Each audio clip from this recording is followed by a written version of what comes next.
He's doing okay. Very, very. Still slow. Yeah. And the doctors still know, like, they Um, don't want to give too much of a progress. They can't. Yeah. So they've actually cut down on his therapy because he's not progressing enough. So that's really unfortunate. Yeah. Really sorry. Yeah. Sad. Definitely sad. Yeah. Puts things in perspective, I'll tell you that. None of this crap matters. No. Not at all. Not for a second. Nope. Exactly. I'm really sorry. I'll tell you. You don't get to see him too much, too. I'm sure it's I'm hard. going actually in about 2 weeks to see him, so I'm looking forward to that. I need to be with him, you know. Yeah. We FaceTime and Yeah. it's hard because he's not really talking much.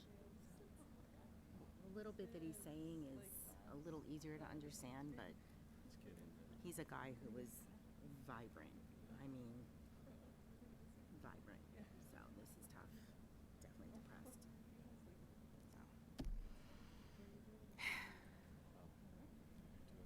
You put Keep it in praying. perspective and, Yeah. and I have a niece who just went to Italy for a experimental surgery. She's had 71 or 81 surgeries. She's 27. So, like, none of this friggin' matters. Yeah. I'm gonna cry right now. No, It's so I'm sorry. upsetting. No, when I asked you the question and you paused, I started to choke.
Good evening. We are reconvening from our executive session to the public portion of the meeting this night, September 11th, 2023, of the Ramapo Indian Hills Regional High School District Board of Education. My name is Judy Sullivan.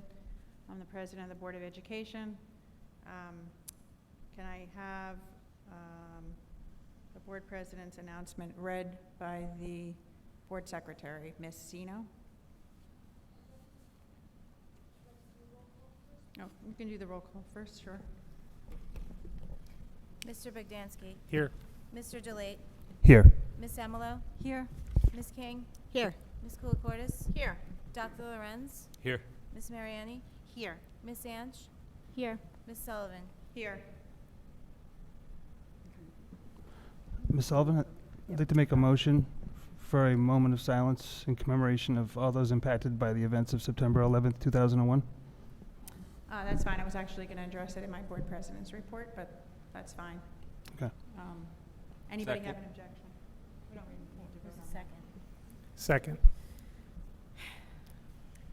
Mr. Bogdansky. Yes. Mr. DeLate. Yes. Ms. Amelo. Yes. Ms. King. Yes. Ms. Koulikortis. Yes. Dr. Lorenz. Yes. Ms. Mariani. Yes. Ms. Anch. Yes. Ms. Sullivan. Yes. When did you want to have the moment of silence, Mr. DeLate? We can begin now. Now? Yes. Okay, so there's a motion that passed to have a motion of silence in remembrance of the events on September 11th, 2001.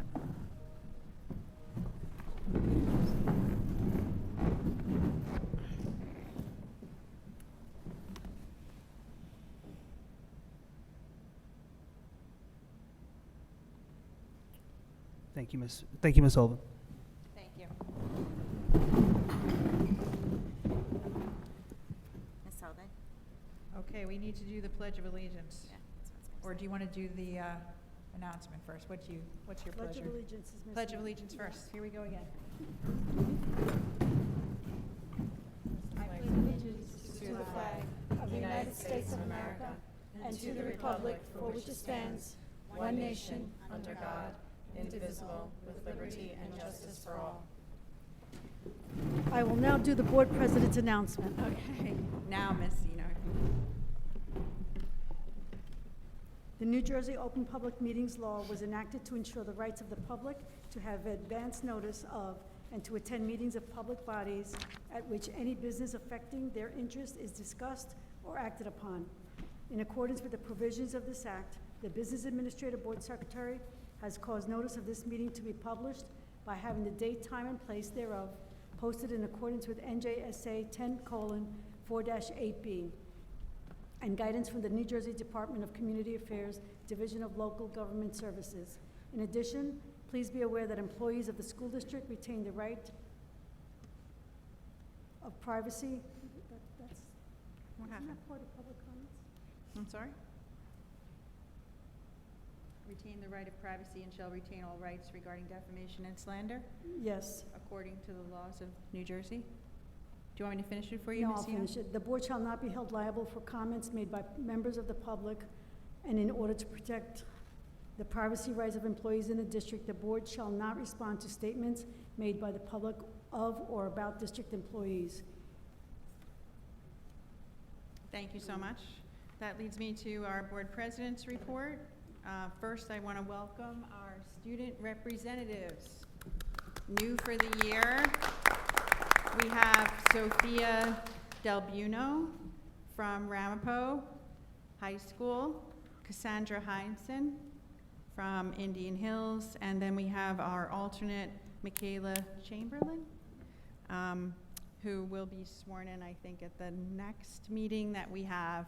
But the two other student representatives have already been sworn in because we did that at the end of last year, I think. So welcome. And do you have reports for tonight? You do. Wonderful. Okay. Who wants to go first? Ms. Del Buno or Ms. Heinsohn? Ms. Del Buno. And you know how to turn your microphone on?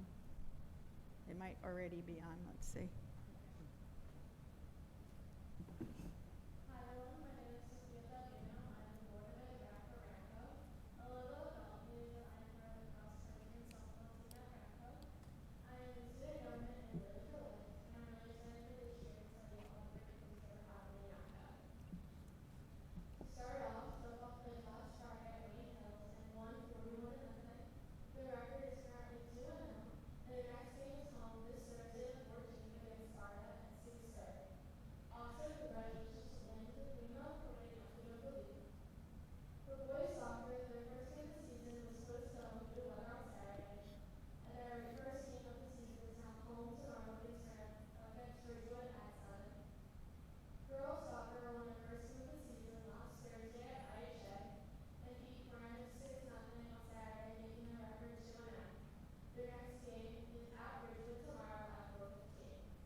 This summer and looks great.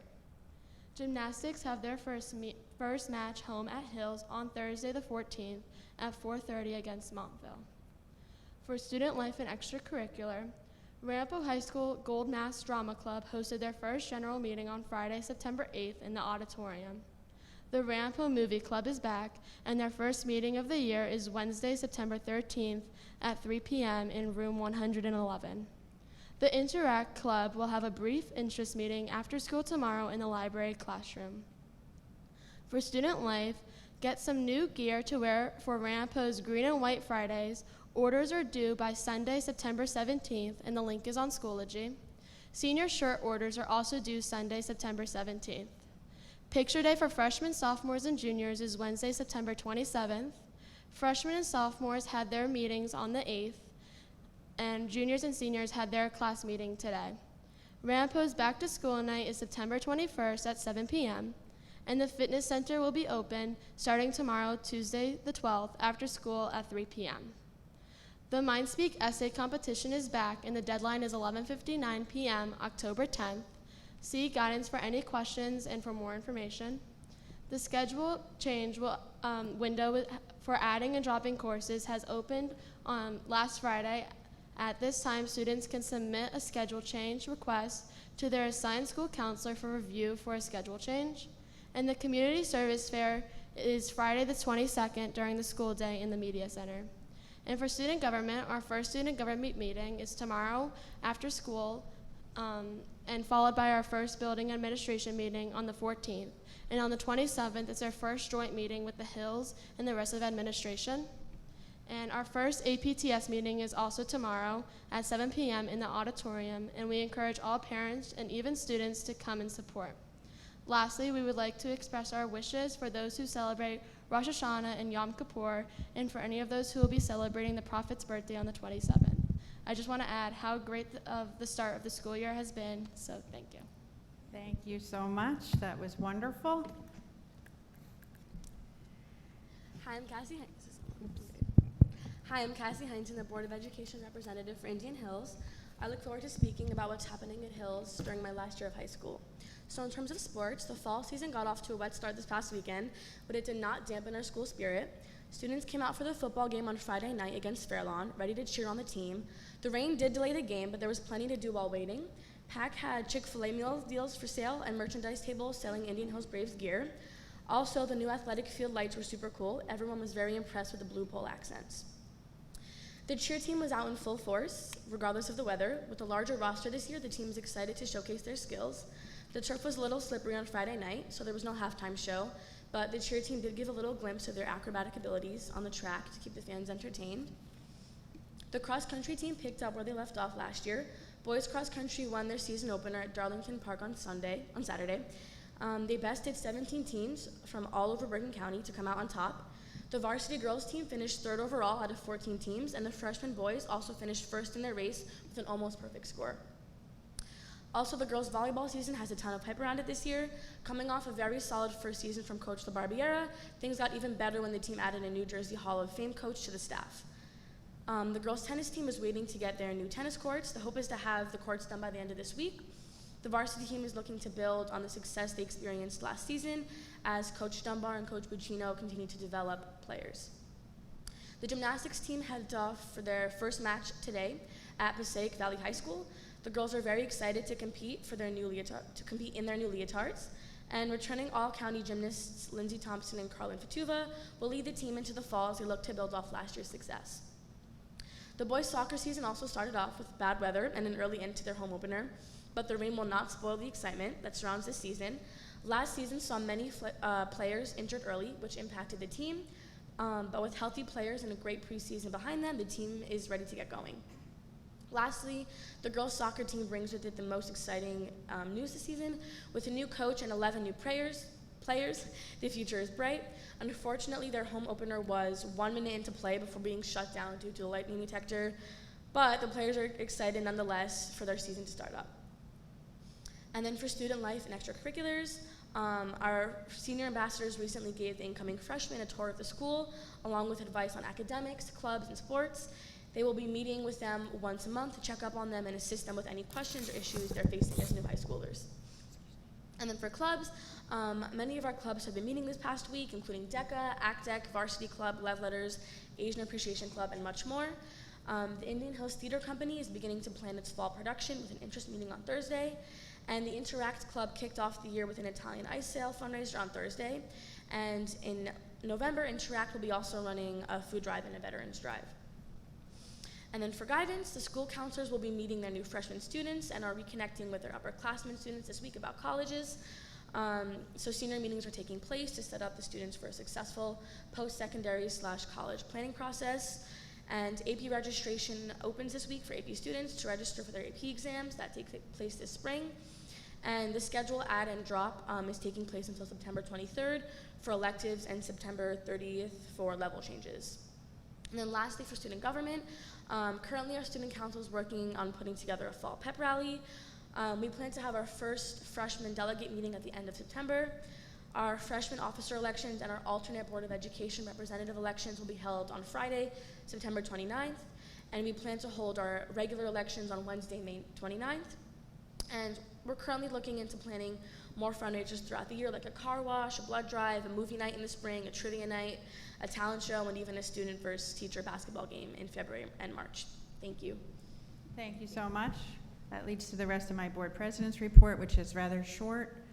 First of all, welcome back to the students, faculty, staff, and administration to the start of the school year. Always exciting time to refresh and start anew.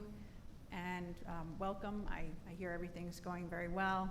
Congratulations on getting another school year started to our administration, including our superintendent, Dr. Dionisio. The only other item I have is the agenda itself. It's short, so it shouldn't be too long of a meeting, I hope. There are two agenda items, P1A, I think it is, and P1B, which have to do with the options that I had consulted with board counsel to put on the agenda for the failed meeting on August 23rd. I couldn't get a quorum for that meeting. And then I put them again on the agenda after consulting with board counsel for the 28th.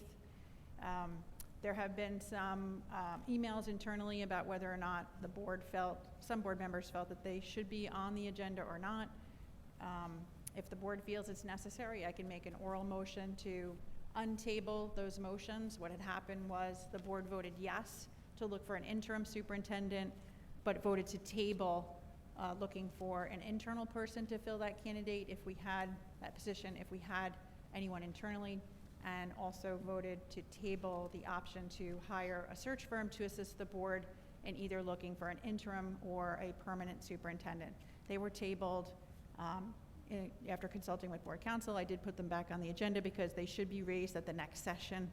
And so if the board feels it's necessary, once we get to board discussion, I can make that motion if they would like. If that motion passes, in other words, they do not become untabled, that they are still remaining tabled, that means it dies under Robert's rules, and then I will make another motion to remove those items from the agenda. And at that time, during board discussion. So I just wanted to address that. We do have committee reports to hear about. There wasn't much in terms of meetings between the last meeting and this meeting, but there may be a few things that some chairs want to report on. And I think that is it for my board president's report.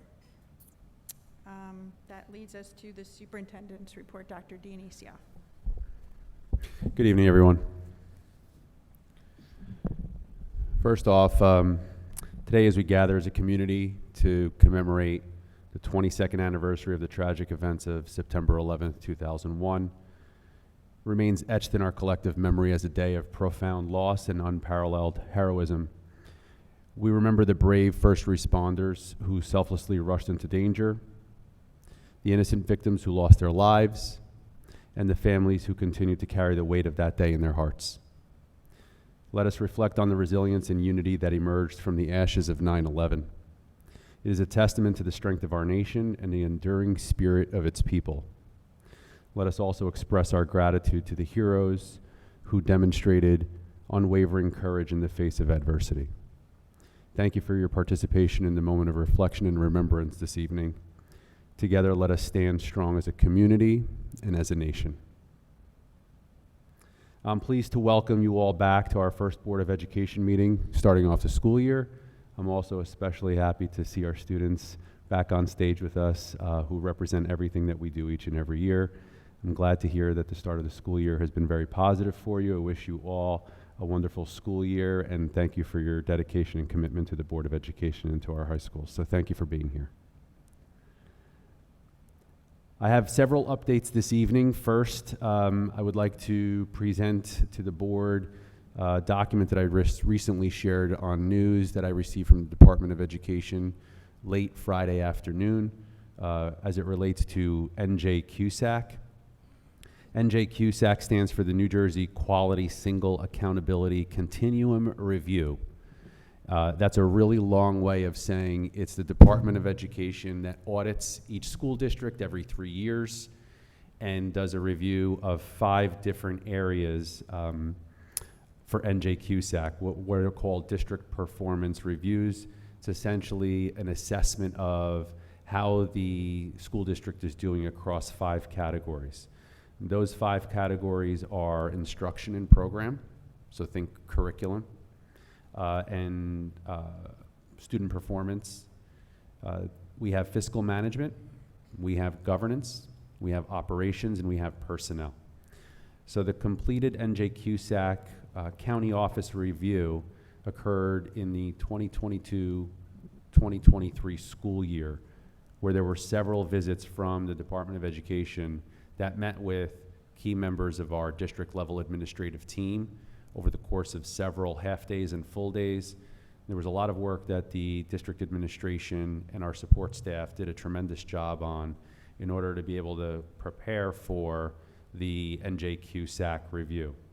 Late Friday afternoon, we finally received the assessment results, and I'm proud to share that as a result of the collective work of everybody involved, we did very, very well across all 5 areas. Our instruction and program was an 83%, fiscal management was 100%, governance was 100%, operations was 100%, and personnel was 97%. These placement results will be provided to the State Board of Education at an upcoming meeting. Everyone should know that the NJQSAC regulations require that the District Board of Education report the placement of these results at the next regularly scheduled board meeting, which is this evening. So since we received the results on Friday, this is the next meeting that we had to inform everyone about. I'm also pleased to inform you that the district has satisfied at least 80% of the weighted indicators in each of the 5 areas for the NJQSAC review process and has been designated as a high performing. The commissioner will recommend to the State Board of Education that the district be certified as providing a thorough and efficient system of education for a period of 3 years or until the next NJQSAC review. Specifically, I would like to personally thank our administrative team members for their leadership and coordination.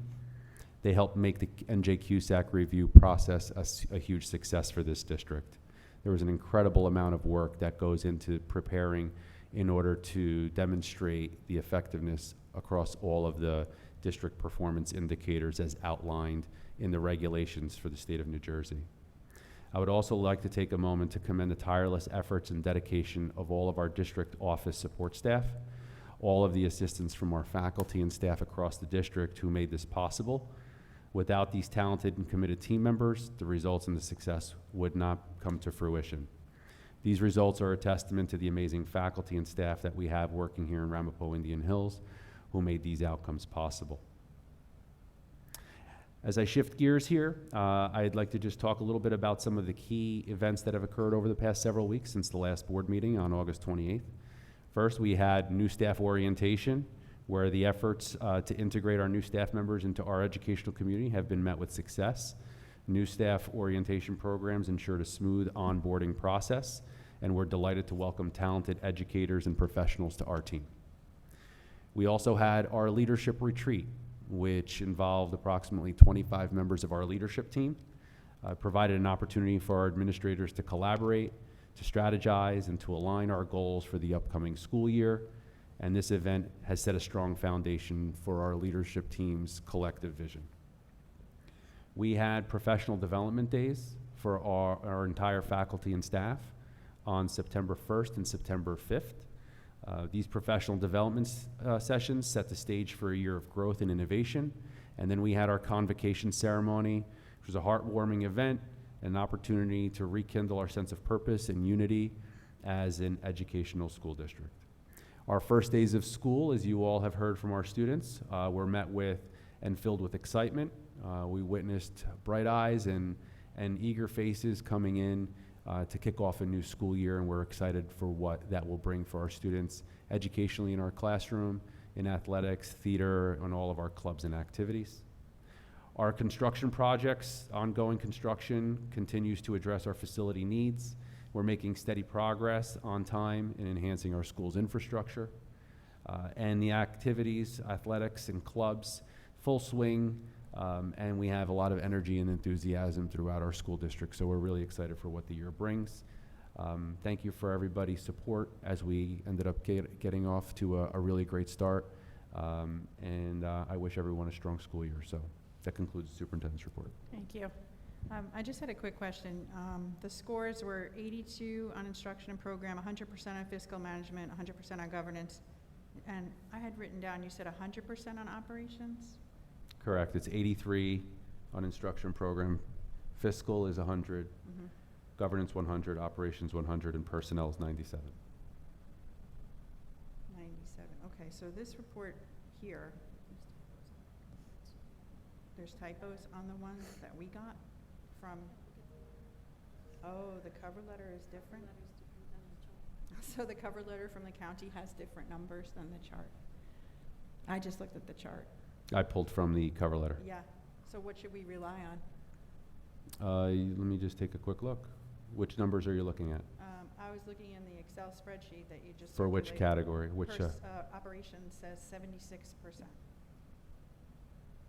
But maybe, So there are two columns. So there's a self-reporting one that was a preliminary that happened a year ago. okay. And then there are documents, so that was a preliminary score that is inputted by the school district based on the documents that we had at the time. Okay. Then after the final review, then the Department of Education then inputs their scores based on all of the documents that are provided, and that's in the green category. The Department of Education completed the green column.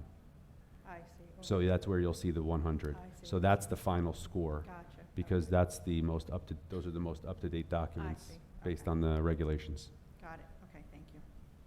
which that correlates with the cover, should correlate with the cover sheet. I didn't look at the cover letter, but, okay. Can I ask a question, Ms. Sullivan? Yes. So, Dr. Denicio, when was CUSAC actually here to do their report or to do their assessment? They started in late 2022, and then there were several visits throughout between January and I would say May of 23. So they came here, they started though, and most of the stuff that they were assessing was implemented last year in 2022? These scores are all based on prior years. Prior years, okay. Prior year's performance. Prior year's performance, okay. I just wanted everyone to be clear on There's that. a look-back period. So last year was the period for the assessment, Right, but the period of time is the look-back the years prior. years prior. The immediate year prior and the year prior to that, going back 2 or 3 years. Perfect. Thank you so much. You're welcome. That leads us to our interim business administrator's report. I will make it really, very easy this evening. I have none. Wow, that was quick. I have a Okay. question. I was going to actually ask a question about something. Oh. Yes. Go ahead. You go first.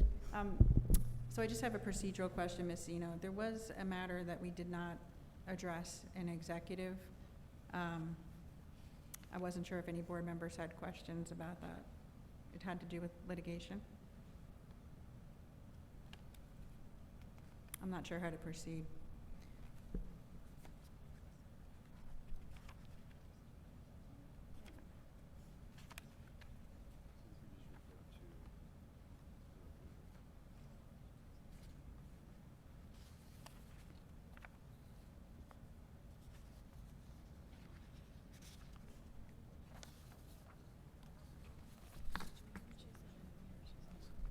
something about litigation. Okay, thank you. So you have no report. That leads to our board committee reports. I have a question for Ms. Zeno. Oh, go ahead. Thank you. Ms. Zeno, I was wondering, I had asked about and sent an email about legal bills, and I was wondering if there was an assessment that you had done, if you had looked into last year as opposed to this year in looking at our legal bills and what we are on track for this year to spend, due to the fact that, you know, January 5th, it was fiscal responsibility to change legal counsel, and I was wondering if you had those numbers for us. So this question should really be brought up in the board discussion. We're at board committee reports, and I was just a call upon my first committee. So if you could just hold that question, we can discuss it during board discussion. But it was directed to Ms. Zeno, not to the board member.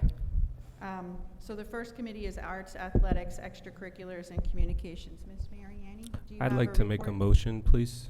There's matters pending. We're actually taking reports. I'd like to make a motion, please. I'm sorry, you're not recognized. You're not going to recognize me to make a motion? Not right now. I just want to finish with committee reports, and then we That's can. against Robert's rules. There's a motion on the table.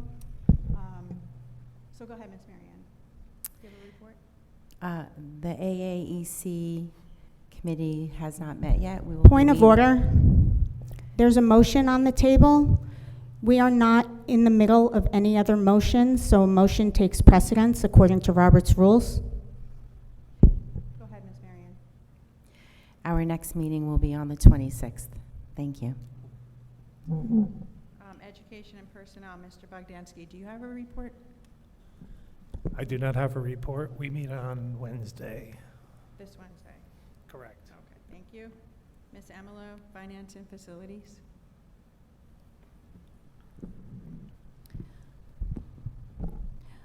Finance and facilities and negotiations, we meet tomorrow.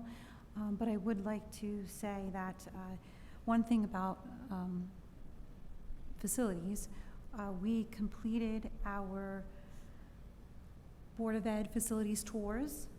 And I'd like to thank again Dr. Denicio, our BA, Ms. Zeno, our principals, Mr. Smith and Dr. Vaca, our building facilities administrators, Mr. Wolf and Mr. Premiani, and our building foremans, Mr. Carrero and Mr. Kazenheimer. We appreciate their time and work on giving us these tours and sharing their thoughts, ideas, and visions for Ramapo Indian Hills. Thank you. Thank you so And- much. Do you have anything for negotiations or?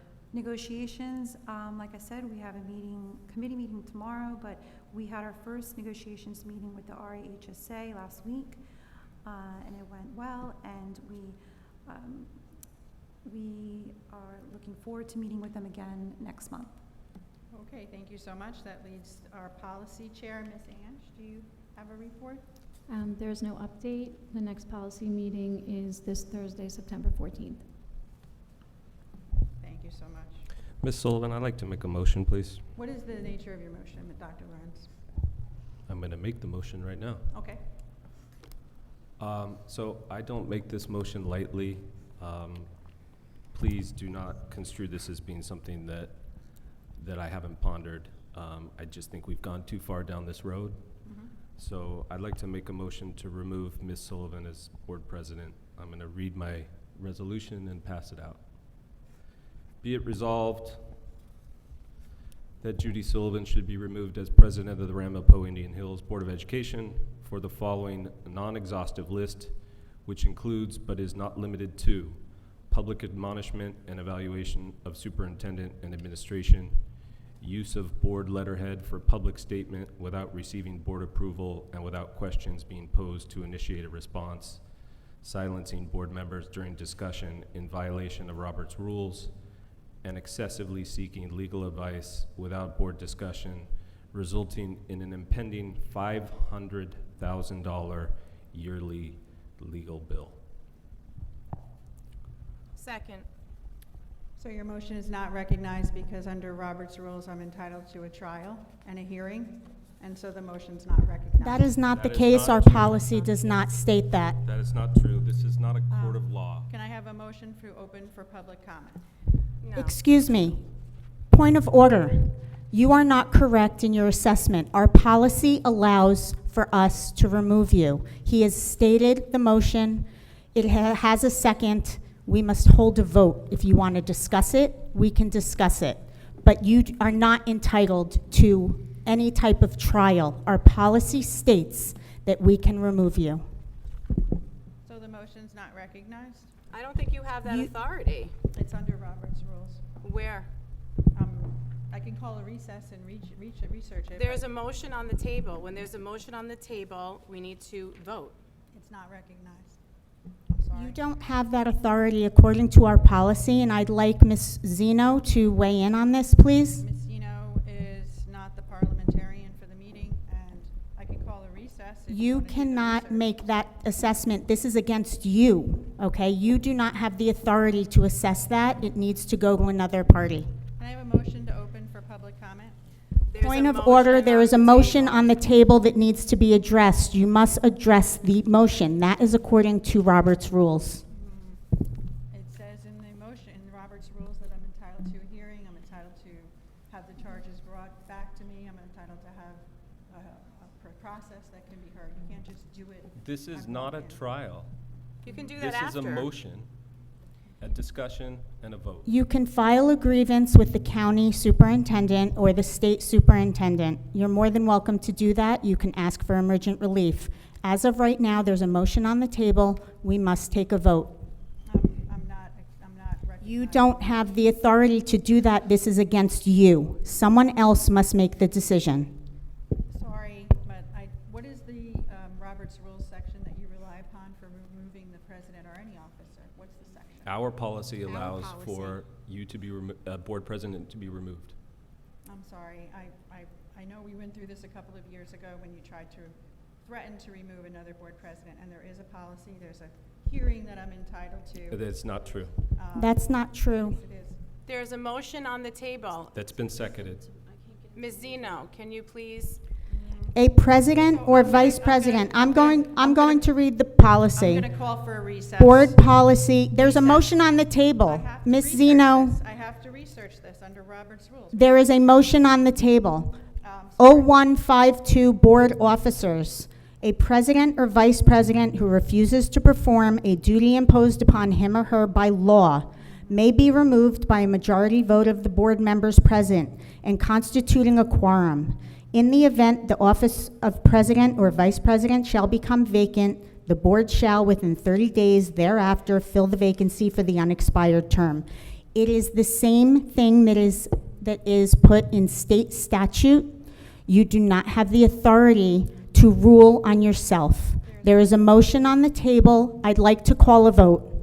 I'm sorry, the motion's not recognized. You don't because have a right have to that do right. that. It's Rules. against you, Ms. Sullivan. You cannot rule on something against yourself. I'm sorry, so you walked in this motion without telling anybody. You walked in 6 motions on January 5th without telling anyone. Why are you preventing Ms. Zeno from giving us her opinion? Because I'm the parliamentarian. But this is about you. This is about you. You cannot rule on yourself. Rule that says that I'm entitled to a hearing. After the vote. No. Yes. Before the vote. You can't remove the officer and then have a vote afterwards. This is insane. not a trial. It's a says in motion that's Robert's been rules. seconded. So I'm going to call an adjournment, recess right now, so I have time to research this. You can't do that. What There's a you've done is motion on the completely table. out of order. Completely out of order. I'm going to research this. Completely out of order. You are completely out of order. This is I think, emblematic of excuse me, I think to take a recess, we have to take a vote. Yeah, we you do. can't We You have to vote to take a We have to recess. vote for a recess. No, Yeah. I can call a recess. No, you can't. Gotta vote There's on a motion on the table. It's You not can't, a priming motion. if you walk away, that means you're walking away. We'll continue the vote. Maybe if we had legal counsel here, we could get an answer to this You question. know what? We'll call legal counsel. How's that? Dr. Dionisio, would you mind asking the students if they might want to go home for? You have to direct your questions to me. We already looked this up. We have policy. Yes, we have policy. I just read the policy. You do not have the right, Robert's rules does not trump our policy. Our board bylaws state that we take Robert's rules in the procedure of the meeting, but our policy, as far as board officers, trumps that. A motion is on the table. You must call a vote.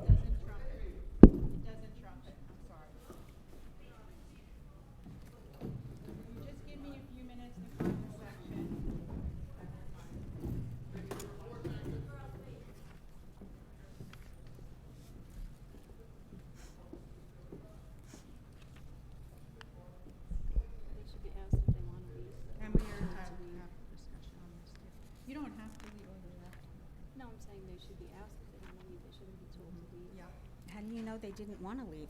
You don't know what he said to them. You don't know what he said to them.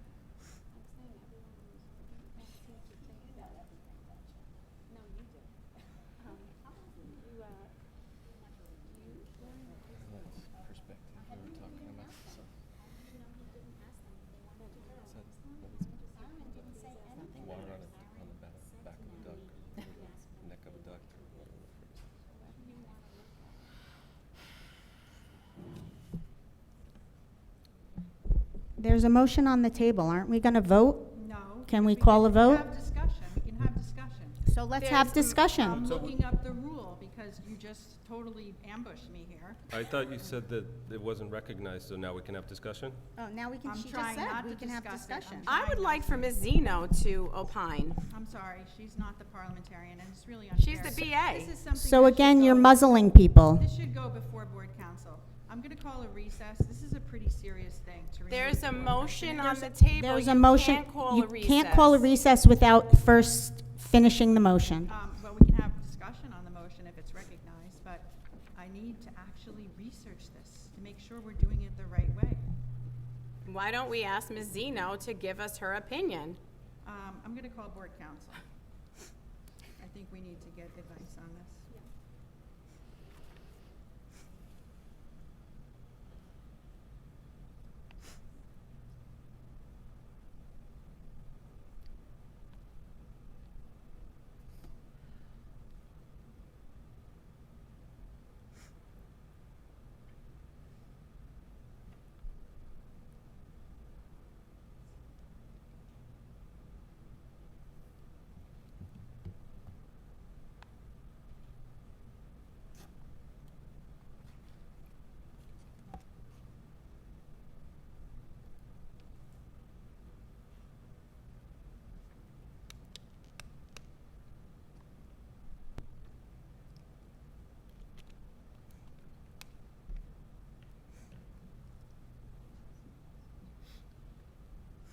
I know she's in a meeting, so let me try to text her if she can break out for a moment.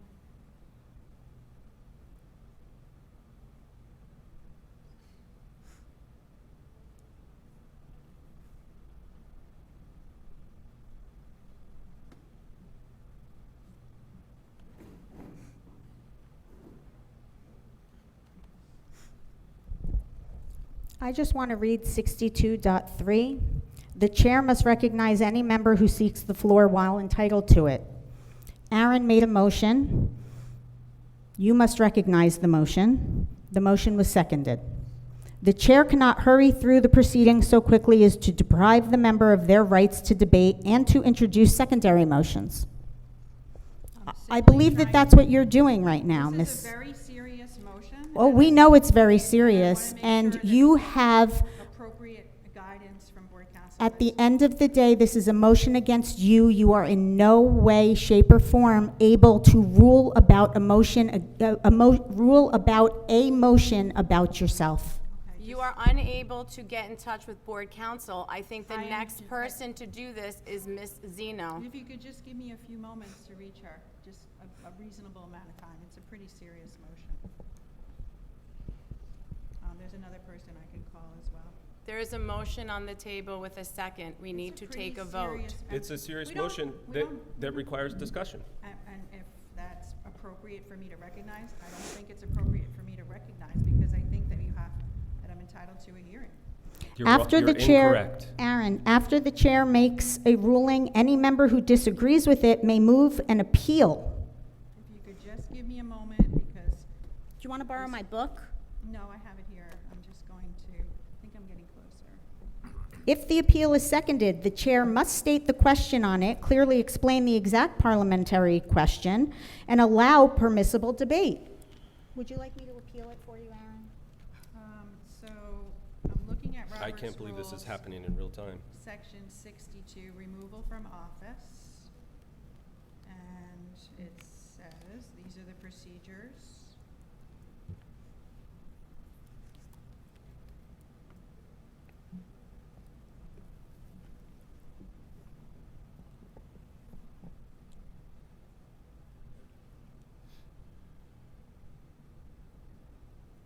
The removal of an officer for cause under 63:1, or the discipline of a member for improper conduct, may require that the charges be preferred and that a formal trial be held. The full procedure for such cases is described below. The society has the right to investigate the character of its members and officers as may be necessary for the enforcement of its own standards. I'm in 63:2, nor any member has the right to make public any information obtained through such investigation. If it becomes common knowledge within the society, it may not be revealed outside the society. Consequently, a trial must always be held in executive session, as must the introduction and consideration of all resolutions leading up to the trial.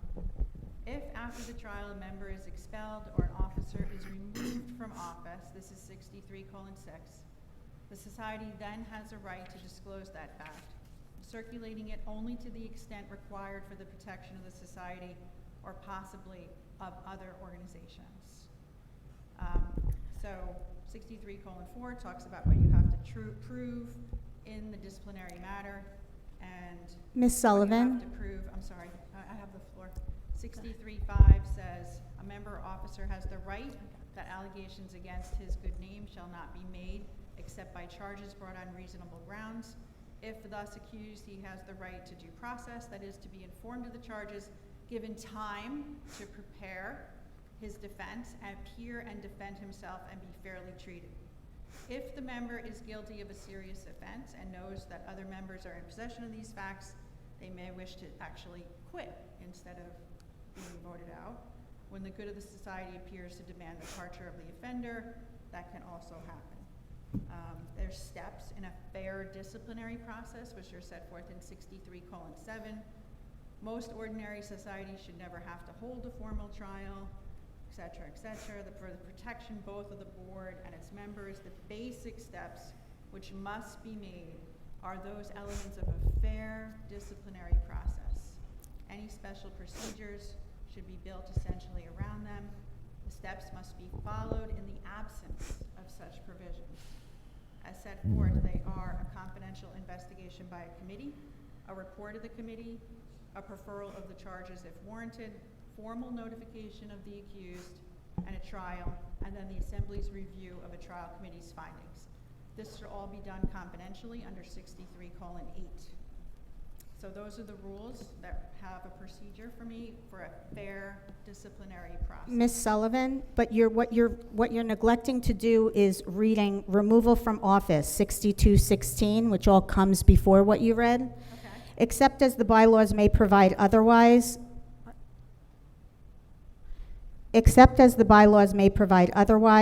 any regular elected officer of a permanent society can be removed from office by the society assembly as follows. If the bylaws provide that the officer shall serve, and it goes on to talk about if the officer in question can be removed from office by adoption of a motion to do so, and C is a vote of a majority of the entire membership. So I'm not saying you are not entitled to a trial. However, that would be after you appeal the process if the motion passes to remove you. There's a motion on the table. You are required by Robert's rules to accept the motion. We can debate it. Our policy clearly states how a president can be removed from their seat. Aaron has written a resolution. There's a motion on the table. I ask that we have a discussion if you'd like, and then we vote. So you read the wrong provision. You read 62:16. You have to read the bottom provision, which says, if the bylaws provide the officers shall serve only for a fixed term, which is what I serve, only for the fixed term of 1 year. But our statute, our policy states, and he stated that you are I not. didn't interrupt you. I'm so sorry. But at the May end I of be the day, recognized? I'm sorry. I was just going to finish one really quickly. It says here, if the bylaws provide the officer shall serve only a fixed term, such as for 2 years, I only serve for 1 year, or if they provide that officers shall serve for blank years until the successor is elected, an officer can be removed from office only for cause in accordance with the provisions We have cause. described in section 63, which is the investigation and trial. So the motion is out of there's a order. motion on the table. I'm sorry. It needs to go up for a vote. Mr. Bogdanski, did you want to say something? Yeah.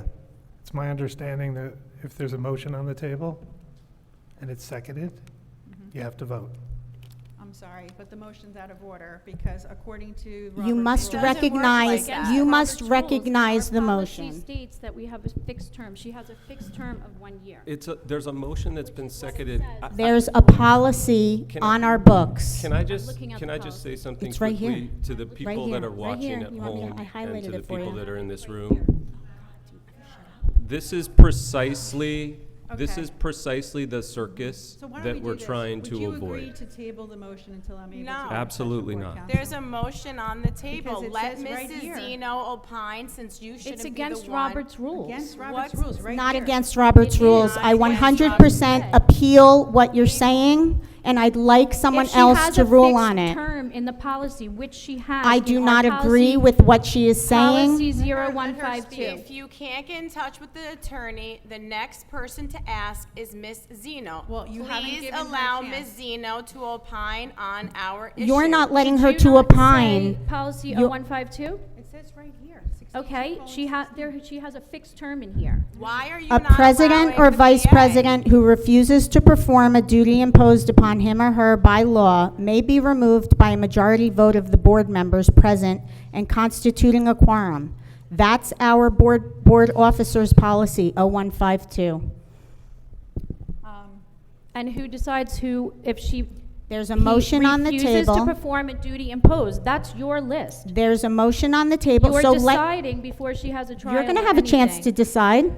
I'm saying, You're gonna have a chance to deciding decide with your vote. whether or not she fits into that category. You're gonna Robert's have a rule chance- says that she can't be removed without a trial. Our if board she has a policy- set term on the board policy. Our board policy states, it also goes by state statute.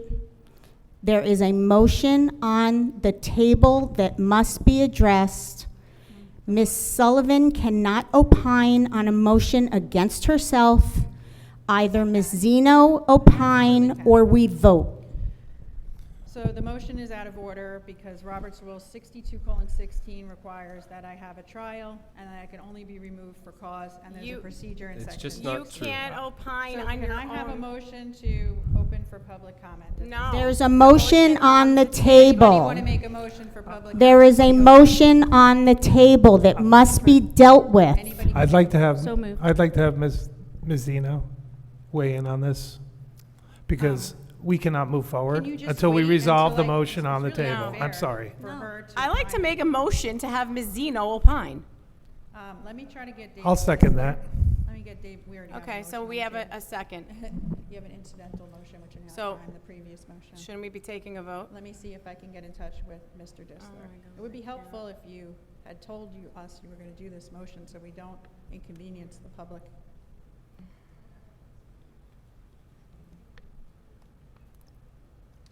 Oh, hi, David. I'm at the board table. I'm just going to. Private conversation No, with you the can't have a attorney in the private middle of a board conversation in the meeting middle of should a be on board meeting? speaker so we can hear what you're asking. give advice.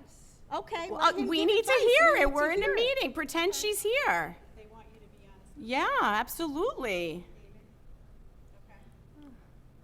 Public. They want to get advice from the public. I'm going to put you on speaker.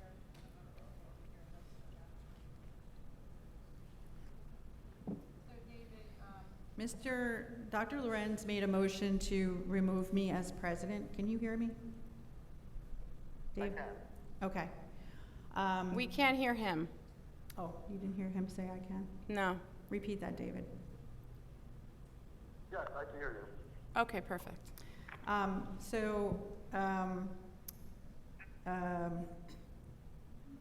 Under Robert's Rules of Order 62:16. Why don't we tell him what the motion is first? The motion is to remove me as president for cause. It's been seconded. And With a second. With a second. Yes, it's been properly seconded, but it says, be it resolved that Judy Sullivan should be removed as president of the Ramapo Indian Hills Board of Education for the following non-exhaustive list, which includes but is not limited to public admonishment and evaluation of the superintendent and administration, use of board letterhead for public statement without receiving board approval and without questions being posed to initiate a response, silencing board members during discussion in violation of Robert's rules, and excessively seeking legal advice without board discussion, resulting in an impending $500,000 yearly bill for legal fees. Did you hear that okay?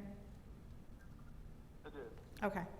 Robert's Rules of No, Order. why don't we ask him to it's give us his opinion, opinion before you read before you read- Robert's rules? and- He's the attorney. And basically, 01, our policy, our board policy, this is Mr. Disler on the phone? Yes. Mr. Disler, our board policy 0152 states, a president or vice president who refuses to perform a duty imposed upon him or her by law may be removed by a majority vote of the board members present and consulting a quorum. In the event the officer or president or vice president shall become vacant, the board shall within 30 days thereafter fill the vacancy for the unexpired term. And Ms. Sullivan is unrecognizing our motion, and she is refusing to allow Ms. Dora Zeno, our interim BA, to opine on it. She is insisting that she is the parliamentarian, even though this motion is against her.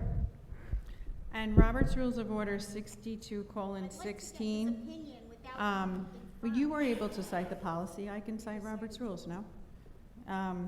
Robert's Rule 62:16 says, if the bylaws provide that officers shall serve for only a fixed term, which I do, I only serve for a fixed term of 1 year, an officer can be removed from office only for cause, which is actually consistent with the policy that they just cited. That is neglect of duty in office or misconduct in accordance with the procedures, this is the important part, described in section 63. That is, an investigating committee must be appointed, charges must be preferred, and a formal trial must be held. And section 63 provides all of the details about investigation of trial, that it has to be done to the extent possible in private, not to cause unnecessary embarrassment to the society, meaning the board, that I have the right to know what the charges are, that I have the right to defend myself, and then a decision can be made. They even have rules about hearsay evidence, and the board, my position is the motion's out of order because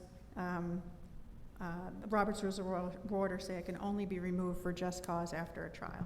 So that's the question. They want the motion to be determined. Mr. Disler, if I could just say one other thing. 63:1 says, as explained in 61 and 62, the removal of an officer for cause or the discipline of a member for improper conduct may require that charges be preferred, and only then is a formal trial to be held. We're not asking that charges be brought against Ms. Sullivan. The motion on the table is simply to remove her as president of this board.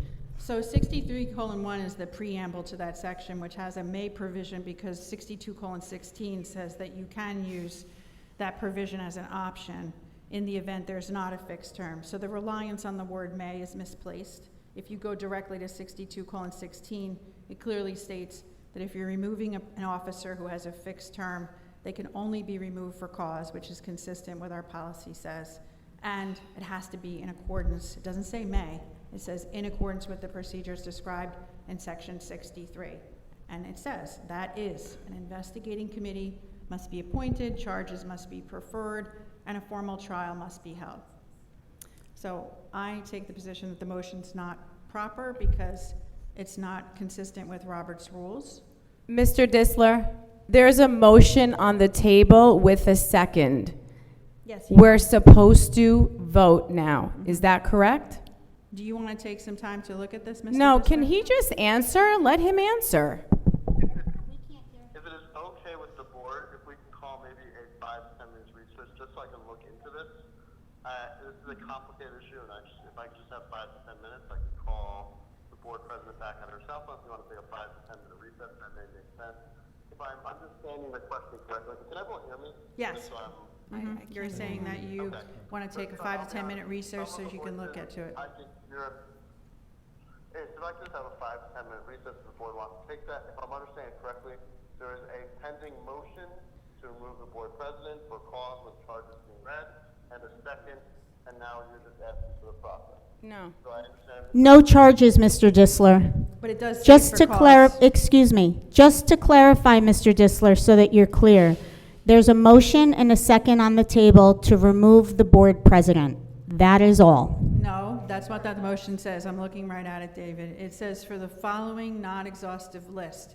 And they list a whole We're giving the list- reasons excuse me. why we want to remove you. Yes, We are for just not, cause, for we just are, cause. we are I not did not asking that interrupt you. charges I did be not brought. interrupt you. I did You not interrupt, you did interrupt me. We are, sorry. I you was did, trying you to- interrupted me, but that's okay.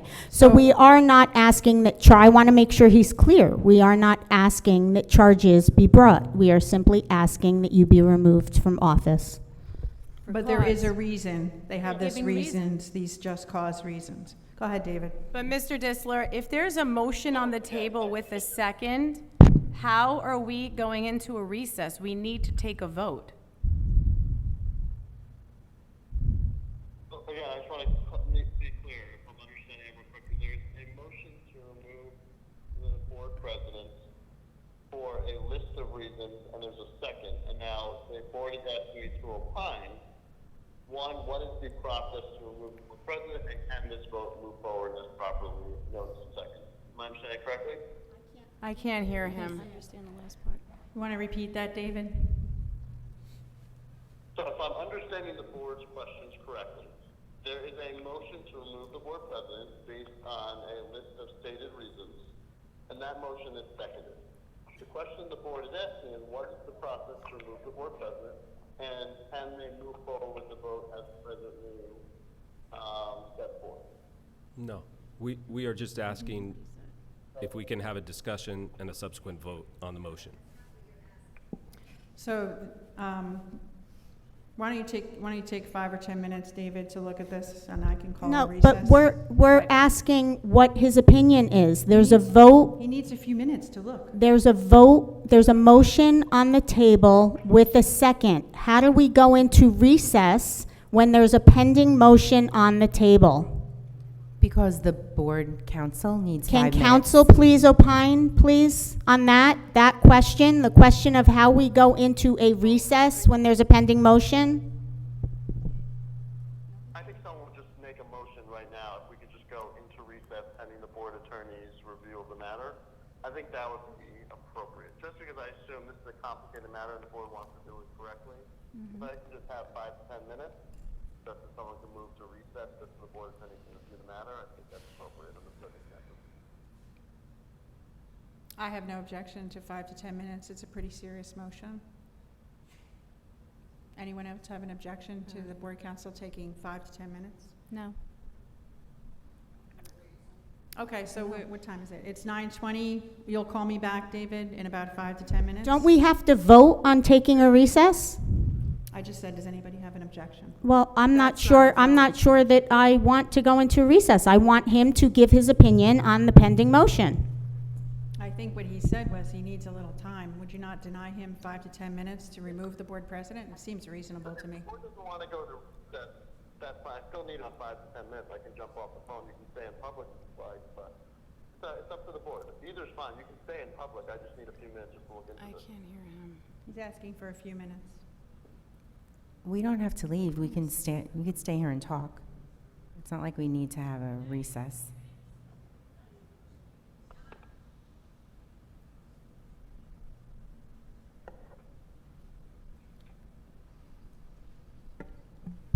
I'm just unclear as to why he can't make a decision on whether or not this motion that's pending cannot be voted on. Why Ms. Sullivan has the right to say, I don't recognize the motion. He's asking just for 5 to 10 minutes. For 5 to 10 minutes to look at what? I'm unclear as to He wants to make what. sure the motion is valid. I'm unclear, Mr. Disler, as to what you need to review. So if you're asking me, I'm trying to right now, both review the statute, any case law under the statute, and potentially and Robert's rules if they apply or not, right? So as you, just to give the board background, so obviously statutes always control over the board. You're required by law to follow statutes, they will control.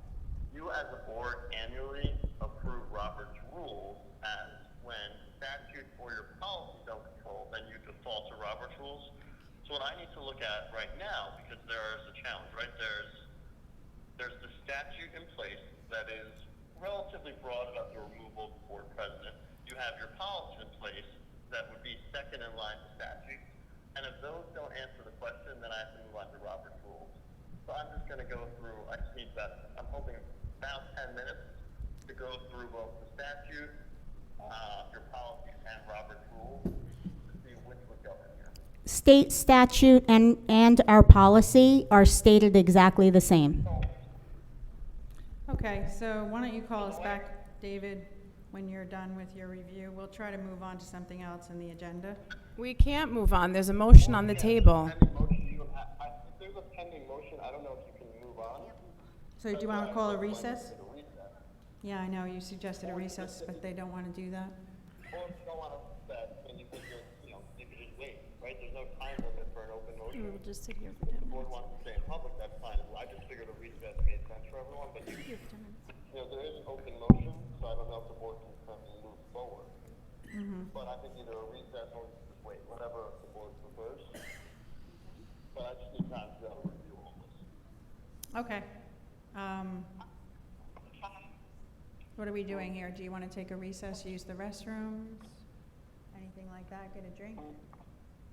No, I think we should stay here. There's a motion on the table. Okay, so he can't research and talk to us at the same time. We should hang up. I can't, I would prefer if possible to. Okay, so why don't you call us back when you're done? Okay, thank you. Ms. Sullivan, may I speak? Yes. So this policy that they're talking about, it says a president or vice president who refuses to perform a duty. I'm not sure that you've refused to perform any duty, so I that's don't know. where my position is the trial comes in. You know, this is the United States of America. We should be modeling good corporate governance for our students. The people who are saying that this applies to you, they're not your fans, so they're going to say anything they can that's bad about you, and that's pretty unfortunate because I think you've been doing a banner job, even though they don't agree. But it clearly says right here, a president or vice president who refuses to perform a duty that imposed upon him or her by law. I don't think you've refused to perform a duty that's imposed by anyone. Thank you. Are we considering the motion now? No, we're she's waiting just for the making a attorney. comment.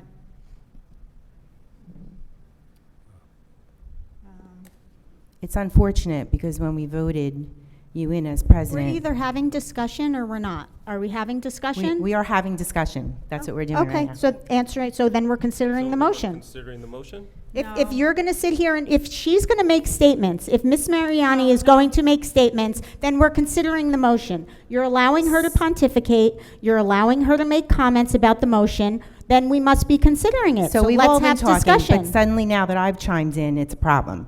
Although every one of you have been talking.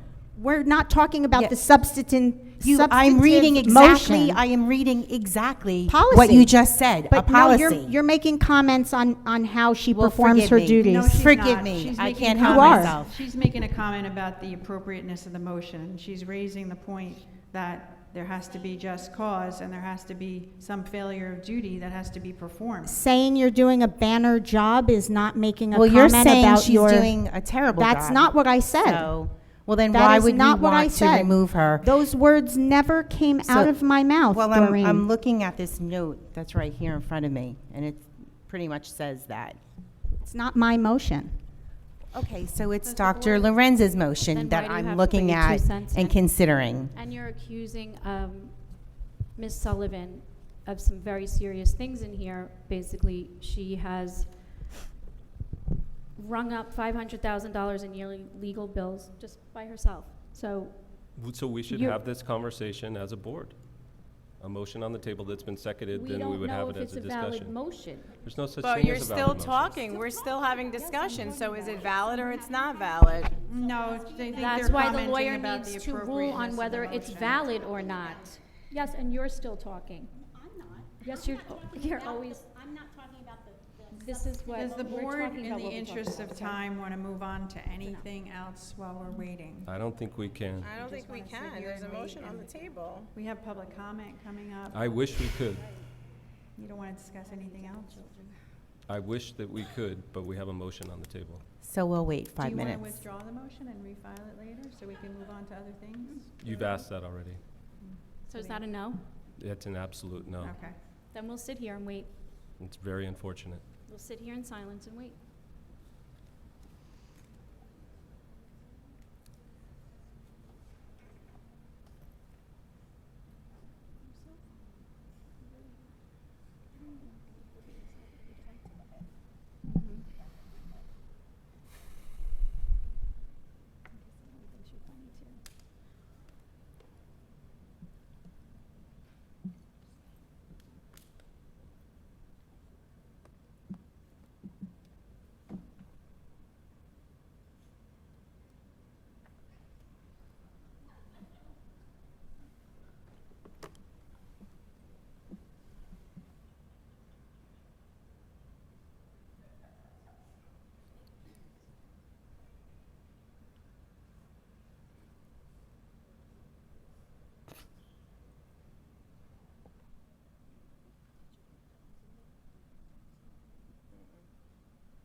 Just know that we're still in session, so your phone is operable. I'm not calling anybody. Just saying. Ms. Sullivan, maybe you should leave your phone here in case the attorney calls. We're in the middle of open session.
your husband on the Board of Ed?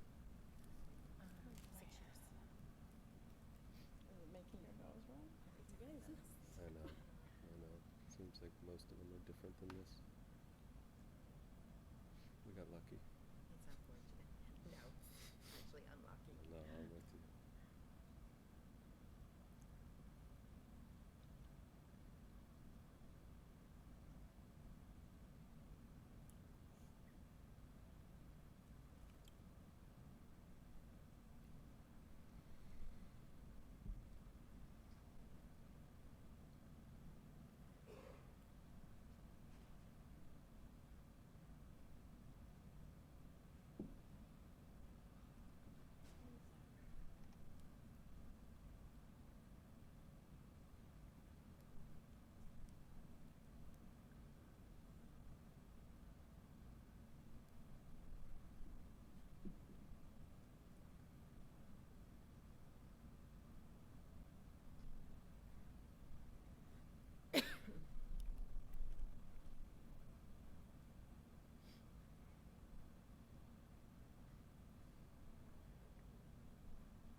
Carrie Wright just texted back and said she's available. I don't know if this is her. Let me see. Hello? Hi. Yes, Carrie just texted me too, saying she was available now. Do you want me to put you on speaker or? Okay, hold on. All right. David's on speaker now, David Dissler. Can the full board hear me? Yes. So, my colleague Carrie Wright and I she just got out of a board meeting, and her and I had the ability to kind of walk through everything here. Carrie's also on the line, so if you have any questions for her as well, that's fine. But I will kind of walk everyone through our thought process and our deliberation and kind of walk the board through where we are. So as I mentioned before, I asked for the 5 to 10 minutes to just do a little research.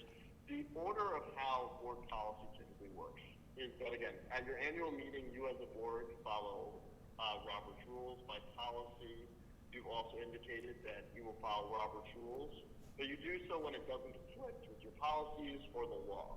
And so the order of which we look as attorneys is we first look to the law. We then, after, if there's no issue with the law, we go to your policies and then Robert's rules. And so where we started with our look is both your policy and the law. And I'll just read to the board what the law says. So it's 18A:15-2. Says a president or vice president of a board of education who shall refuse to perform a duty imposed upon him by this law may be removed by a majority vote of all the members of the board. It then continues throughout filling the vacancy of the board president. And so where we have arrived is that the law appears clear in that it's a majority vote by the board to remove the board president. What I will caution the board, of course, is you may only remove the board president if that board president refused to perform a duty imposed upon him or her by law. Now, as the attorney, we do not obviously make that decision. That rests with the majority of the board. But we, of course, must warn the board that that could be challenged by way of a petition to the commissioner being the ultimate decision maker whether the board president violated the law or not. So certainly, we want to be clear that the board could be challenged on this. But of course, we believe the law is clear that a majority of vote of the board, whether the board president failed to perform a duty imposed by law, will control. I believe the motion, if I remember correctly, what was described to me by the board was there is a motion to remove the president. They then list a list of reasons. and then there's a second to vote. So what the board would be voting on then by statute is, did the board president refuse to perform a duty imposed upon him or her by law? But the vote can go forward. And then obviously, as I mentioned, could have the potential to be challenged. Okay, so just a couple of questions then. By law, meaning, are any of these reasons imposed by law? Public admonishment and evaluation of the superintendent and administration, that would be a law. Use of board letterhead for public statement without receiving board approval, that would have to be a law. And then silencing board members during discussion in violation of Robert's rules, that would be a law. And excessively seeking legal advice without board discussion, resulting in a pending legal bill for $500,000. So if you're asking, sorry, Judy. So I'm asking your opinion if any of these are by law duties that have not been observed by me. Is there a law? So that is the standard. If you're asking me, that's the standard by which the board should be voted upon, right? And that has the ability to be appealed to a commissioner. If you're asking right now, I can't. One, we would have to actually look into it. I can't opine presently before the board. It's really up to the board to review that. If the board wants our legal advice going through that, we would ask, obviously, time to review each of these, look at the case law and the like. But really, it's the standard from which the board, which would be removed from the commissioner, and the commissioner would be the ultimate determining factor here. So, Mr. Disler, is it basically your opinion that there is a motion on the table that is following the state statute as well as our policy, and that our policy is the rule of this board, and that being that there is a motion and a second on the table, we can have discussion and then vote on this, and if Ms. Sullivan does not like the way the vote went, then she can appeal to the state commissioner? That's correct, right? So if the board has the right to move forward with this vote, but the board obviously has an obligation to follow the law. If the board fails to do so, the remedy would be a petition before the Commissioner of Education to determine whether the board did or did not follow the statute when it voted on the present resolution before the board. So let me ask you then, when does Robert's rules come into play that talks about the right to a hearing to establish the just cause? 62. So Robert, sorry.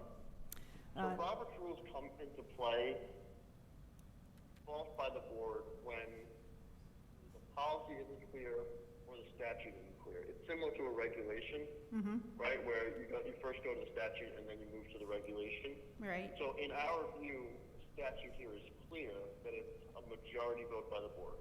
Right? So since there is a motion presently pending, the statute says it's by majority vote, therefore a second, and therefore, in our view, the statute's clear here. We wouldn't go through the Robert's Rules procedures of removal of an officer, which, as we know, requires an investigation committee, a trial, and the like. The statute here does not call for any of that. It just simply says majority vote of all members of the board.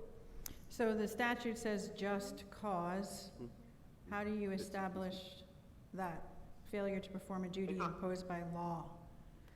Is this board, is it your recommendation to the board that the board should make this decision, that there's been a failure to perform a duty by law without the advice of counsel?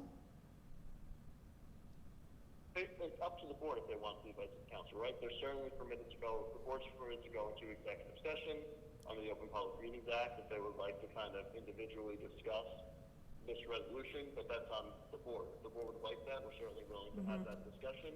If not, the board, can move forward with the vote. It's whatever the majority of the vote so desires. So board policy says that I, as board president, can ask for advice and counsel from your firm. I am specifically asking you for advice. Do any of those stated grounds Point of fall order. under the definition Point of of order. violation of law? He is not your attorney, Ms. Sullivan. Point of order. He is the board's attorney. So public admonishment and evaluation of the superintendent and administration, use of board letterhead, silencing board members, and raising excessive legal advice bills. For those 4 areas, is it your counsel that we should make that decision without your advice about whether there's laws that have been violated there? That, Is it my advice whether I should opine on this? Again, that's up to the board. I can't be attorney, right? So we will do as the majority of the board and the world of the board would like. Again, my recommendation is if the majority of the board would like our advice, then do so in executive session. That typically is how the attorneys provide advice. But again, it's whatever the board would like is what we will do. Okay. And again, the board does not have to have our advice. If the board wants to move forward, that's up to the majority of the board. Mm-hmm. I understand. Okay. So if the motion passes and I'm removed, what happens next? Who runs the rest of the meeting? The vice president? At that point, the vice president would, similar to if the president is vacant for a meeting, the vice president would run the meeting. Mm-hmm. So the petition, if the petition is filed challenging the decision, how quickly does the commissioner make a decision on this? Is it It varies. Mm-hmm. If you're asking me so it could be done by way of an emergent, theoretically, or it could be done, I mean, our petition, typically in need, it would get assigned to an administrative law judge, and then that process would be up to the administrative law judge. And could the board president file her application on her own? How would that work? Could the board, the answer is yes, right? Anyone can file a petition if it was the commissioner, certainly the board president could do so. Okay. And so the commissioner would then, would there be any penalties that could be imposed, or is it just the reinstatement? That is up to the commissioner. Oh, Can I ask Mr. Disler one more question? sure, Ms. King. Mr. Disler, is it possible, if the motion passes, after it's voted on, can someone make a motion immediately for a new president? That's possible too, correct? Because it says within 30 days, correct? Ms. King was asking, could a motion be immediately be made to install a new president rather than going to Ms. Anch as the vice president to run the meeting? Let me pull up your policy on election officers.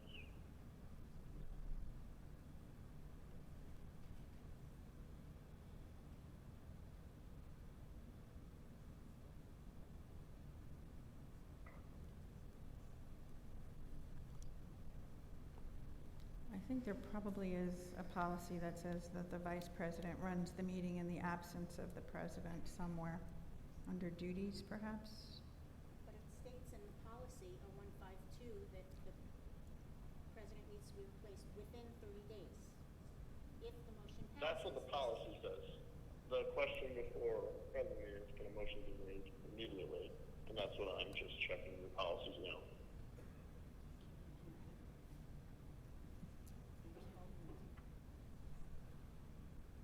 Bear with me. Mm-hmm.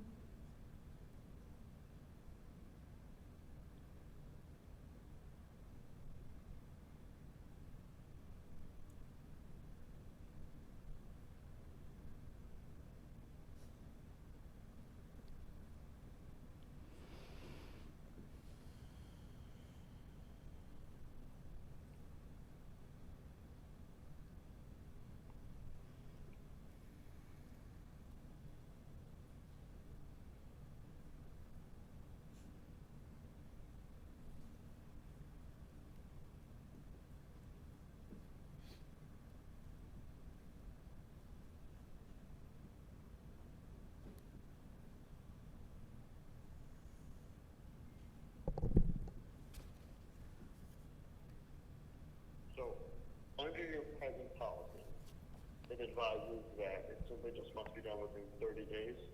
If you're asking whether it can be, a motion could be made right away, I don't see a reason that it could not be, does not interfere with your policy. If you're asking me what would be the process if that motion isn't made, it would be the vice president runs the meeting. So if the vote passes, the vice president will take over. A board member then theoretically could make a motion to fill the vacancy of the board president. So let me just look at policy 171, which says at the bottom, the vice president will preside at board meetings in the absence of the president and shall perform other duties as shall be assigned by the board. If the president or vice president position becomes vacant, the board will, within 30 days, fill the vacancy. If the board fails to fill the vacancy, the office will be filled in accordance with law. When the office of president is vacant, the vice president shall serve as acting president until a new president is seated. That's 0171? Yeah, I'm not sure if that affects anything. It's 30 days or 30 seconds.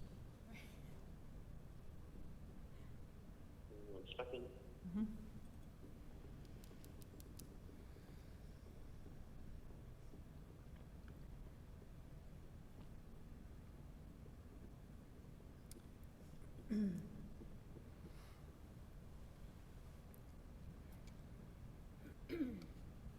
It is a shall sentence. The vice president shall preside at board meetings in the absence of the president.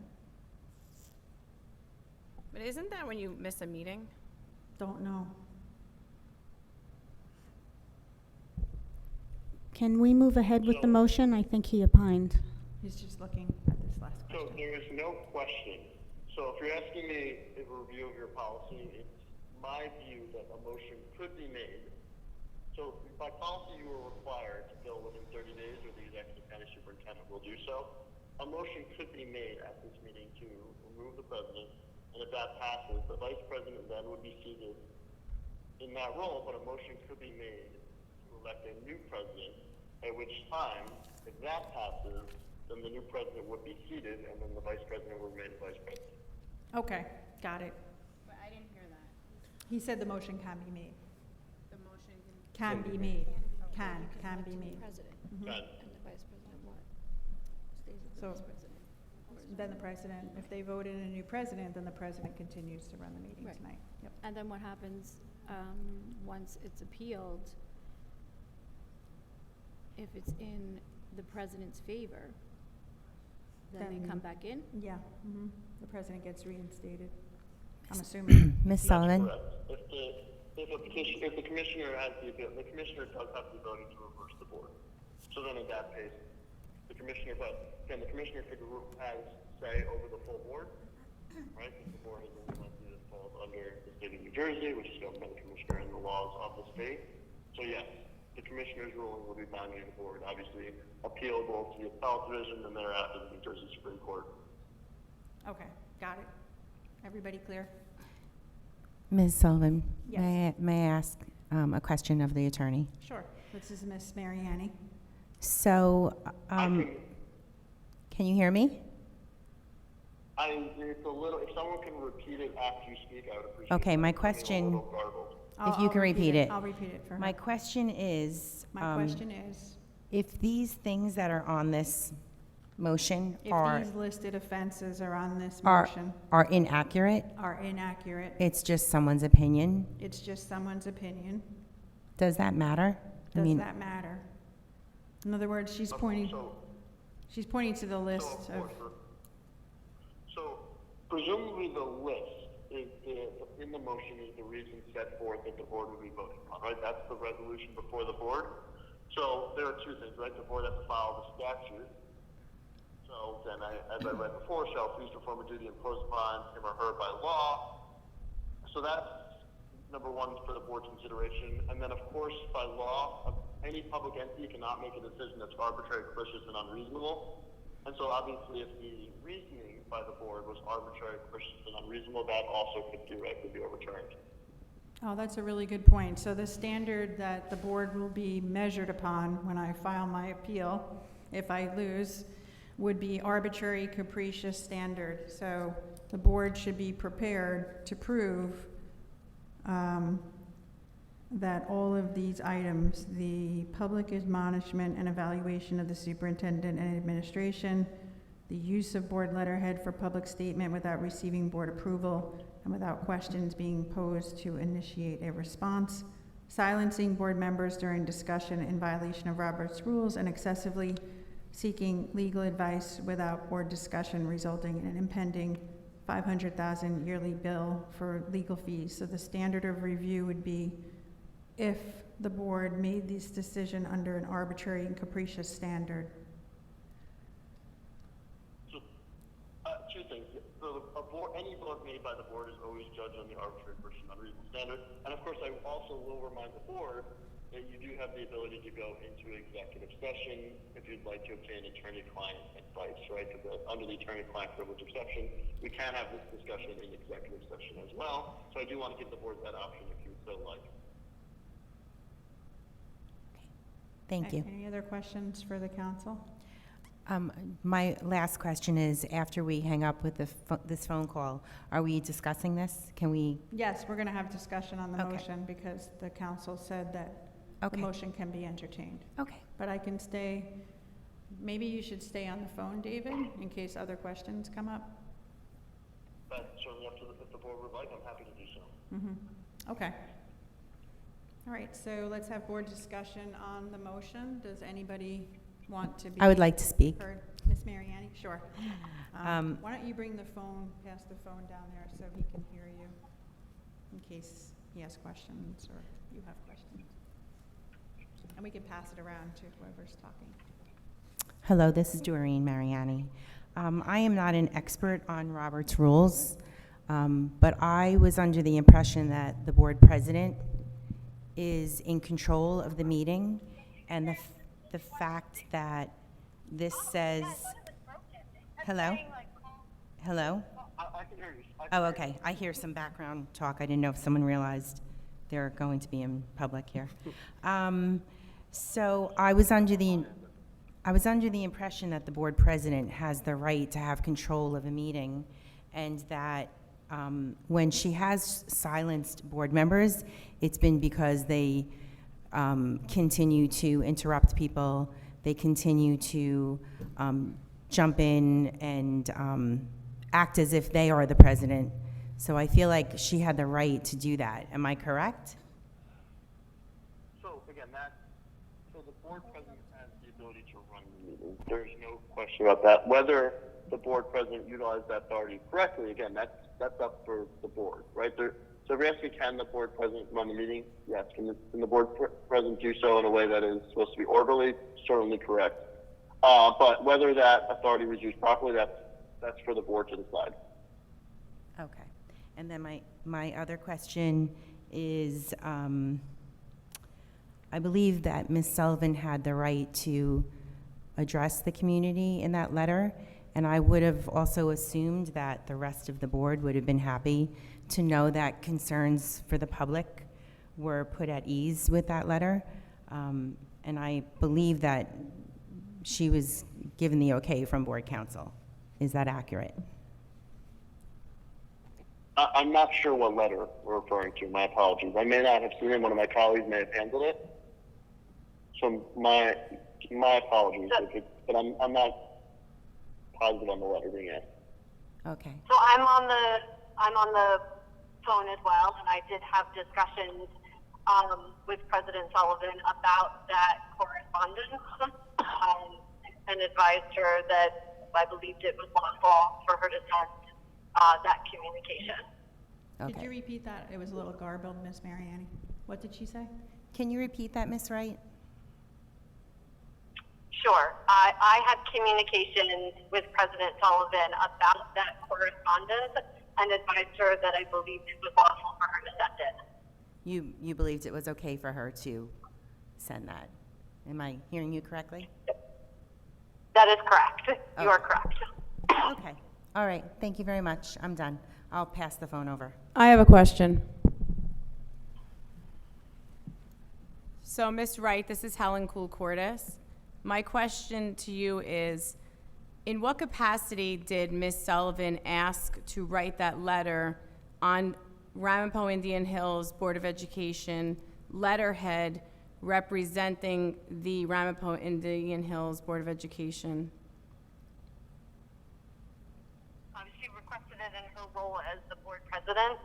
By policy, she is permitted to speak on behalf of the board, and that is the capacity in which she advised she was requesting.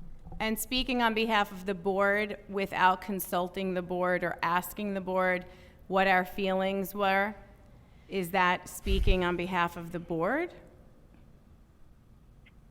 As the board president, she is able to make statements on behalf of the board. Without discussing this letter that she put in singular, in her own I terminology in this letter that went out to the entire school district, that is permissible because she's the board president?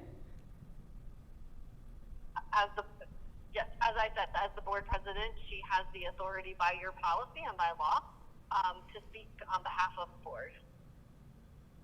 Okay.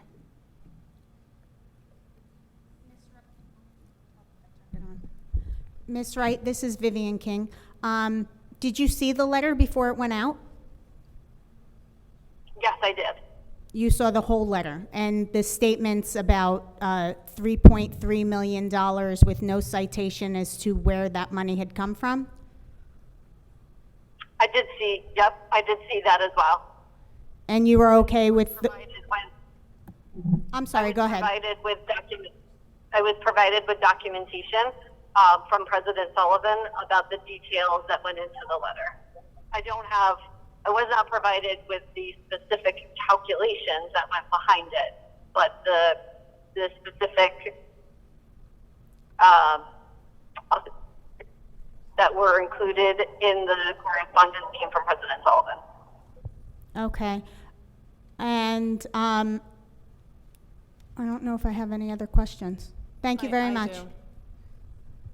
You're welcome. Sorry, it's Helen again. So just to understand, that letter that Ms. Sullivan distributed to the RIH community was on behalf of the Ramapo Indian Hills Board of Education, not from Ms. Sullivan. Is that correct? My understanding from speaking with President Sullivan is that she was looking to provide a statement on behalf of the board to address the particular issues laid out in that correspondence. So, I'm just bringing up the letter.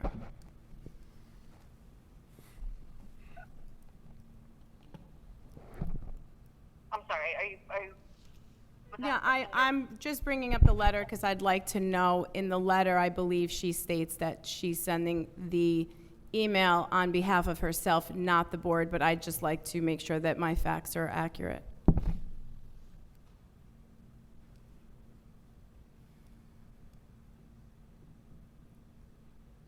I'm going to apologize in advance. I do not have it in front of me. As you can probably hear, I'm in the car driving from another board meeting. Yeah, I have it in front of me.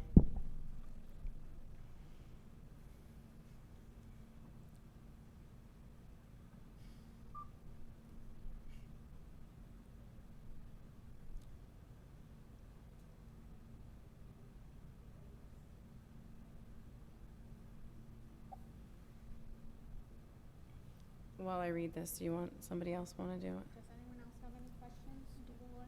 I don't. Ms. Wright? It's Kim Anch. Yeah. So, so you're saying that it's policy 9120, public relations program, in which the board president is allowed to put out a press release or a statement on behalf of the board, correct? That's correct. Okay, thank you. So this is Ms. Sullivan again, Ms. Wright. That leaves, in my opinion, and we are discussing the motion at this point, only 3 other items: public admonishment and evaluation of the superintendent and administration, silencing board members, and legal bills. So wanted to defend myself with respect to the legal bills. I do not approve the legal bills. The administration approves them. I sometimes don't even see them come in or go out. So you would have to be prepared to defend a claim that I would file with the petitioner that you acted in an arbitrary and capricious way in saying that I'm responsible for approving these bills, but I do not approve them. Someone else does, the superintendent and the business administrator. To me, that's arbitrary and capricious. If those bills were not approved, then you might have a different situation. And I don't think that you can defend that. I don't think you can establish that because they are approved by people, not me. I'm not the person who approves those. With respect to silencing board members during discussion in violation of Robert's rules, I don't think there's a law anywhere that says that I violated the law by silencing a board member. First of all, you haven't established that. There's really no evidence here. There's no copies of transcripts. There's no testimony about when that happened. And I've actually been criticized in the public for letting people talk too much on the board dais. And so there's no law that's been violated when I, quote unquote, silenced someone. I attend every board meetings. I try to ask if anyone has any questions. I entertain. Our meetings go very late because there are so many comments from the board members. So I will produce the time period for all of the meetings that I have presided over with the Commissioner of Education, and I will demonstrate to her that I have gone 1 o'clock in the morning to allow all board members to speak. So if you're confident enough to defend that I silenced someone in violation of law in light of the length of our meetings, in light of the number of times I allow people to speak, once in a while, if I said, look, we really have to move on, the meeting's getting late, if you are prepared to defend that as a board as a violation of law, then go ahead and vote for it. A vote like this, let me go to the last one. Public admonishment of the superintendent. So I don't know of any law that says that there is a law that says you can't public admonish someone. I don't think I ever did that. Again, there's no evidence before the board that I did that.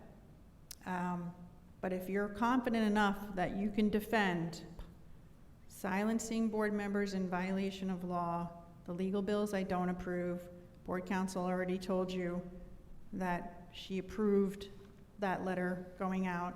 She even actually helped craft it with me, just so you're in full disclosure here. And what else? Those are your 4 bases. So if you're prepared to defend this board, which I will file a petition tomorrow with the Commissioner of Education, it could impact a number of things as well. You're trying to hire an interim superintendent and you kick out your president at the same time. That looks ridiculous. Why would you do that during this delicate transition time? I've been on the board for almost 4 years.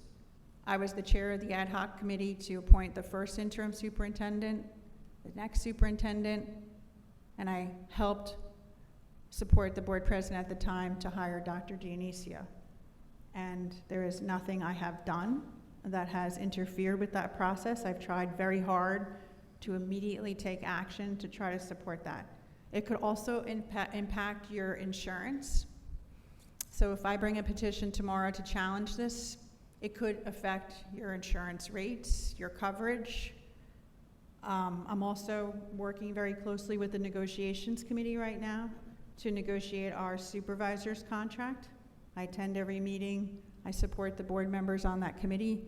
That could negatively impact the perception of how those negotiations should go. I ask you to think very carefully about this decision. Being a board president is also a huge, huge amount of work. It's at least 10 to 15 hours a week. You have to attend all the meetings. You have to attend now these interviews that we're hoping to set up for the superintendent. You have to be prepared to take calls late at night if something happens when the superintendent calls. You have to be able to deal with board member complaints. It's a very delicate time, and I implore you not to do this. It's going to harm so many things right now. It's not necessary. What do we have left? We have October, November, and I think one meeting in December. I'm almost done. So I don't think this is really a great idea. It's not a good look for us. It's going to cause disruption. And I'm almost done. Let me transition the board into the new interim superintendent position. I've got tremendous experience in doing that and steering the board to that decision. But again, I want to caution the board. If you're prepared to prove that I violated law, and she's already told you one of your bases she gave counsel to, silencing board members, I don't think there's a law that I violated there. Legal bills I don't approve. The public admonishment of the superintendent and administration, I don't think there's a law that says that that can't be the case. Even if there is, I've never publicly admonished anyone. So if you're really confident that you can prove this by law and not involve the district in a case that's going to have your name on it, right? That's going to go in the books, then go ahead and do it. But I implore you to think carefully. Any other board members have any comments on this? I'd just like to say that we are at a very delicate time right now. We're in a situation where we have an inability right now to attend to the board business. And I think it is in the board's best interest to get better leadership in this seat so that we can do the business of the board and move the district forward. There is an issue of there being constant chaos. You all saw what just happened when a motion was brought to the table and people were stifled until we finally got board counsel on the phone. Would you respect the speaker, please? Go ahead, Ms. King. I'll wait till they're done. There is an issue with there being people not being allowed to speak. There's an issue with there being chaos in the administration because of some of the things that are happening by the board president. I do not agree with the assessment of Ms. Wright. I'm sorry, I do not. I believe that the letter that you sent out on board letterhead was done in error. I believe that there was no question posed to the board that had cause for you to send out a letter on board letterhead. I believe that you were speaking on behalf of the board without bringing the board in to discuss it. I believe that even though you do not approve legal bills, you are listed on the legal bills on itemized lines showing the excessive nature of you speaking to board counsel. It's time for a change. It's time to bring some calmness back to this board. It's time for the board president to be able to collaborate again effectively with the superintendent. It is time to get back to business. And I believe that everything that Dr. Lorenz has stated in his resolution can be effectively brought, to fruition if need be, if the appeal is recognized, if the motion even passes. We haven't even voted on it yet. I just have one question. Ms. Wright, did you help Ms. Sullivan draft the letter that went out to the community? Ms. Koulikortis asks if you, Ms. Wright, helped draft the letter that went out to the community. I personally did not. My office did. Did you hear that? Her office. Yeah, because I'm noticing in an email that I pulled up here, it says that Ms. Sullivan stated that as board policy allows a board president to speak on behalf of the board, it is permissible to place this on board letterhead and publish to the board's website and to parents. Board counsel assisted me in drafting the letter. Yes, is that not consistent with what she said? Oh, I couldn't hear her, I'm sorry. They're saying that your office did not help me, but if No, there was another attorney. This email states that Miss Wright, Kerry A. Wright, at 11:52 a.m., wrote to you, Ms. Sullivan, as board policy allows the board president to speak on behalf of the board, it is permissible to place this on board letterhead and publish to the board's website and to parents. Board counsel assisted me in drafting the letter. Are you the board counsel that assisted Ms. Sullivan in writing this letter? As her letter states, it is you. So I wrote in the email, if I understand the So question I'm correctly. asking Ms. I know, Wright but the she question. can't hear. Okay, it's just so repeating I'll it. repeat it if she Okay, needs she me wants to. to tell you the question herself. Ms. Wright, it's Helen Cool-Cordis again. I'm going to read the email again. So Ms. Sullivan sent a email to the board stating that Kerry A. Wright at 11:52 a.m. I also shared below board counsel advice in the distribution of this letter. This has and will continue to be shared with various news outlets. As board policy allows the board president to speak on behalf of the board, it is permissible to place this on board letterhead and publish to the board's website and to parents. Board counsel assisted me in drafting the letter. Were you the attorney that helped her draft the letter? So as I said, I don't think you could hear me. I did not assist directly in drafting the letter. I reviewed it afterwards, and I did have someone in my office assist her. So it was drafted by board counsel. It just wasn't me personally. Okay, thank you. Ms. Sullivan? Yes. I just want to get back to how I began this motion because I didn't want to have to make it. I don't want to have to be here. This is a difficult situation to be in. I feel like this is our only option.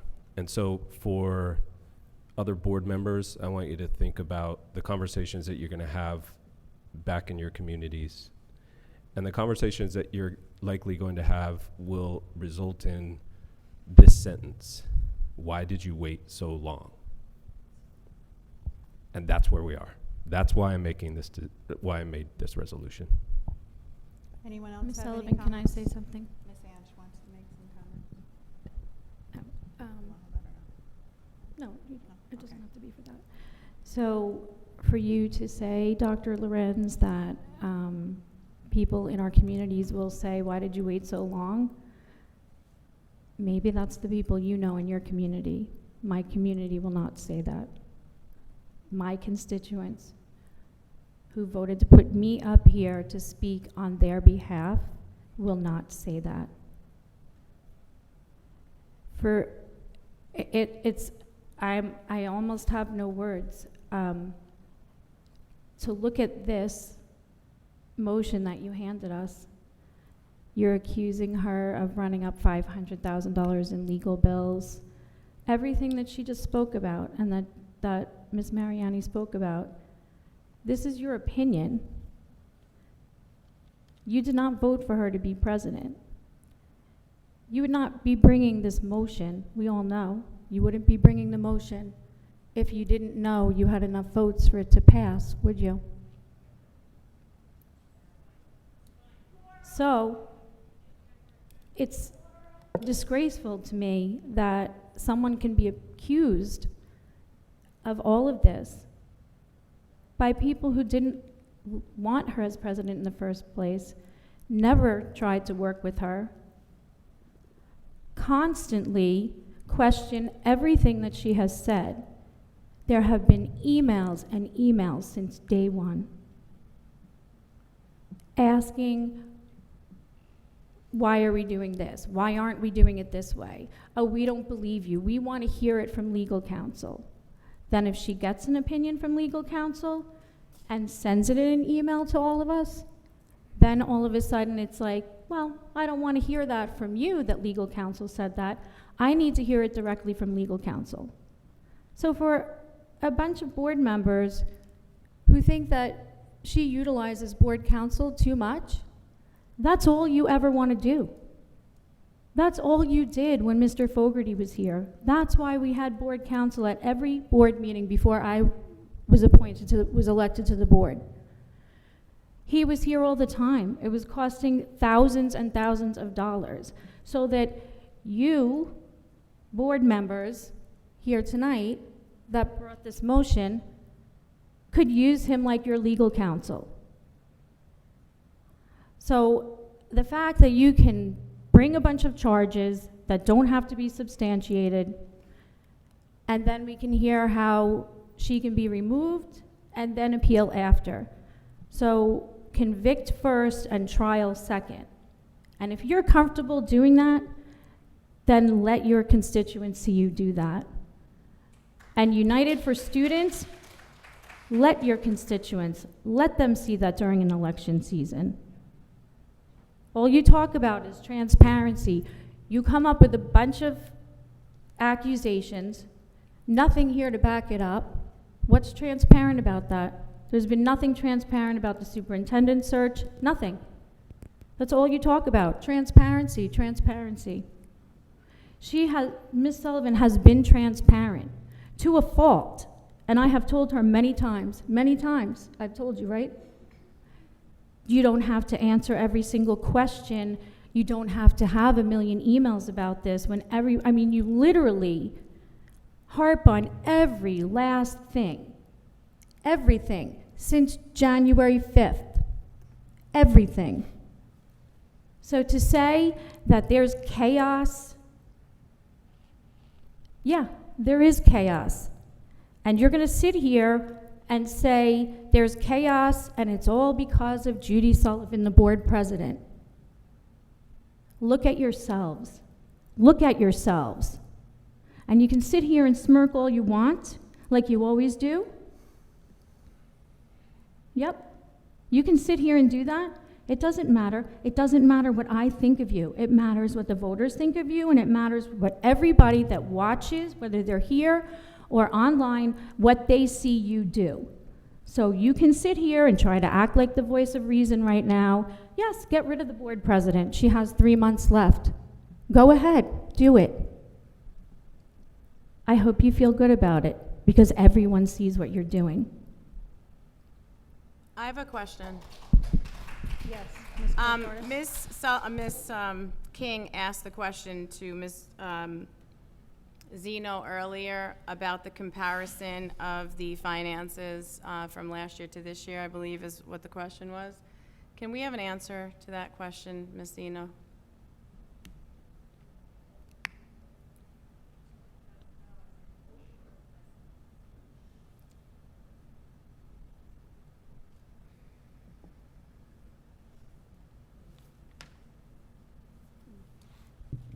This is my statement. In familiarizing myself with the district's operations, because if you remember, I'm only here a little over 2 months, I'm in the midst of analyzing and comparing our expenses for the prior year, 22-23, and seeing the trajectory that we're going in the 23-24 school year. And your legal expenses in the first half of last year were significantly lower than the second 6 months. I'm not saying what the reasons were or what the dynamics entered into that comparison. In the month of July, which is the only month we have legal fees for, we're already at, I think it's like $48,000. So if you want to multiply that times 12 months, and you assume the same level of interaction, then that's the number you'd get to. Thank you. So again, on the legal bills, we've been through this a couple of meetings ago. I think one of the legal bills recently had the second highest figure for Oprah requests, and then the next bill had the highest figure for Oprah requests. It's not substantiated that these are connected to me, and I second Ms. Ansch, because every day, almost every day, I get an email from Dr. Lorenz or Ms. King of late. I want a legal opinion on this. I want a legal opinion on that. I want a legal opinion. And that raises costs. The Department of Education accountability regulations are consistent with our policy, which says that the superintendent, their designee, or the board president seeks counsel. If you're prepared to prove before the commissioner that these legal bills are directly attributable to me, even though other people review them and I don't even see them, then go ahead and vote for this. I don't think you can prove it. I do not.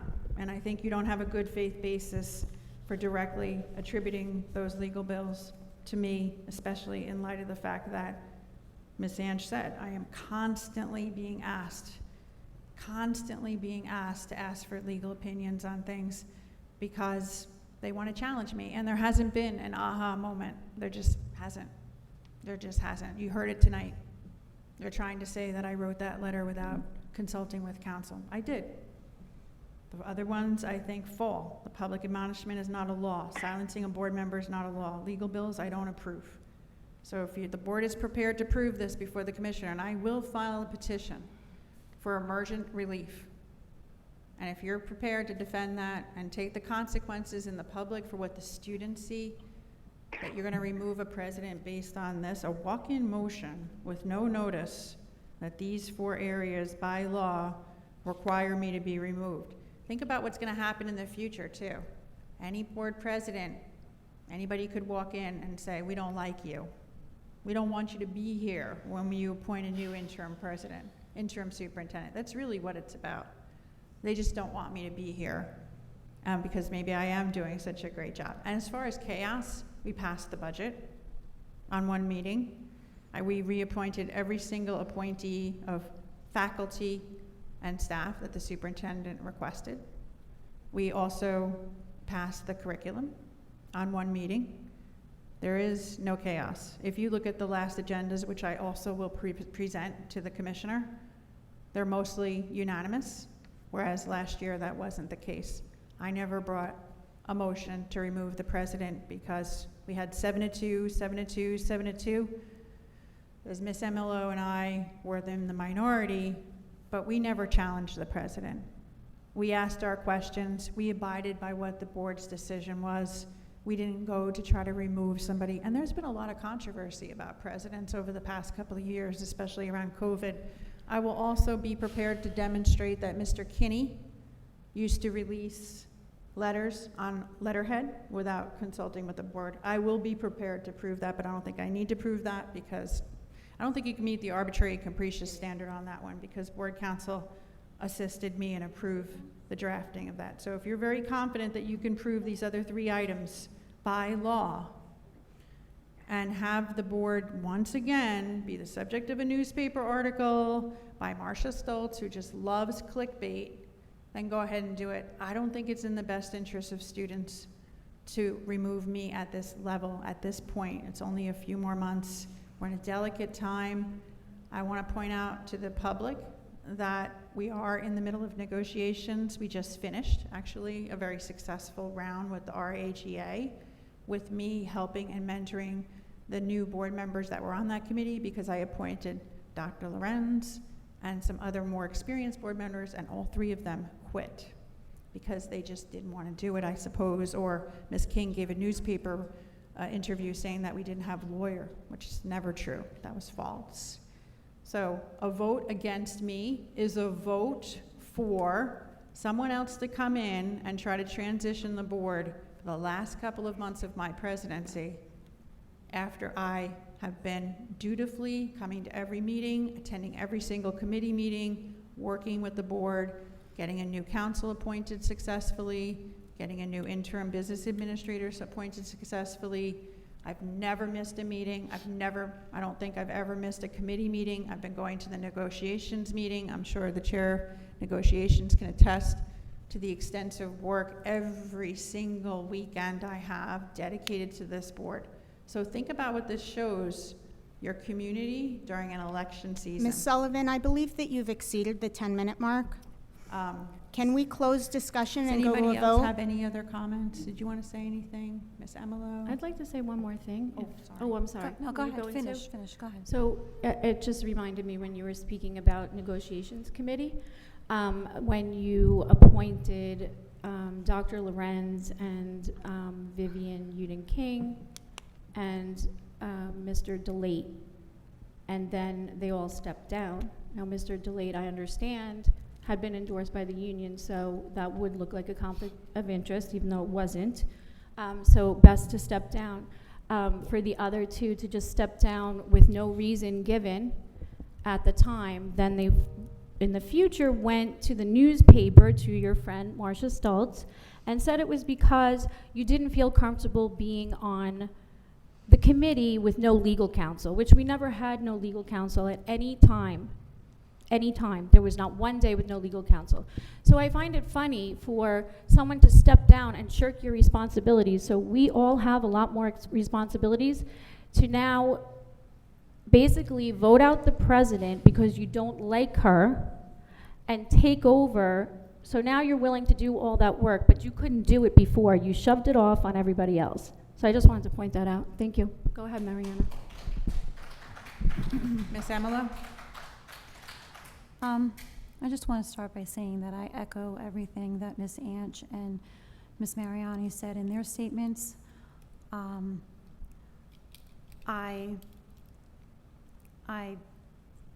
can honestly say that I've seen over the last year and a half plus that Ms. Sullivan has dedicated so much of her time to this board and to this district, our community. I believe that it's been above and beyond. You know, this is a volunteer position, and I've seen her in action, and she has always been an advocate for the students, for parents, I think for everyone. And I feel that she's been like very honest and a good person. And I don't feel the same way about the people that are going to vote, you know, yes to this motion tonight. I think that it's despicable. I think that these are opinions and not facts. So you should be prepared to go ahead and back these up with actual facts. I think that the majority of the legal bills are expenses due to OPA requests, that they are from constant requests for legal opinions from board members, numerous ethics complaints against the board, from members of the public, and these have all added up. And that is exactly the reason why we have very large legal expenses, unlike ever before. I know that it went through finance. We've talked about OPA requests, and just since Ms. Zeno started in July, we've had over 30 plus OPA requests, and that was at our last Finance and Facilities Committee meeting, so I'm sure that it's much more than that now. So I do not agree with any of these. I think they're opinions. I believe that the chaos on this board that's been constant, because I've been coming to these board meetings for years, the last several years has been Ms. King. I think that she has caused the circus, the crazy, the chaos for the last few years. I think that anyone else who's been coming to these meetings or watching has seen it. Ms. Sullivan wasn't board president last year, nor was she the year before, but Ms. King has attacked publicly basically anyone she doesn't agree with. So she attacked publicly many, many times when Ms. LaForgia was board president and Mr. Budo was vice president. And last year, when she was on the, on the majority, There was chaos last year, and like we were in the minority, and again this year. And I think that this is also a political move. I just hope that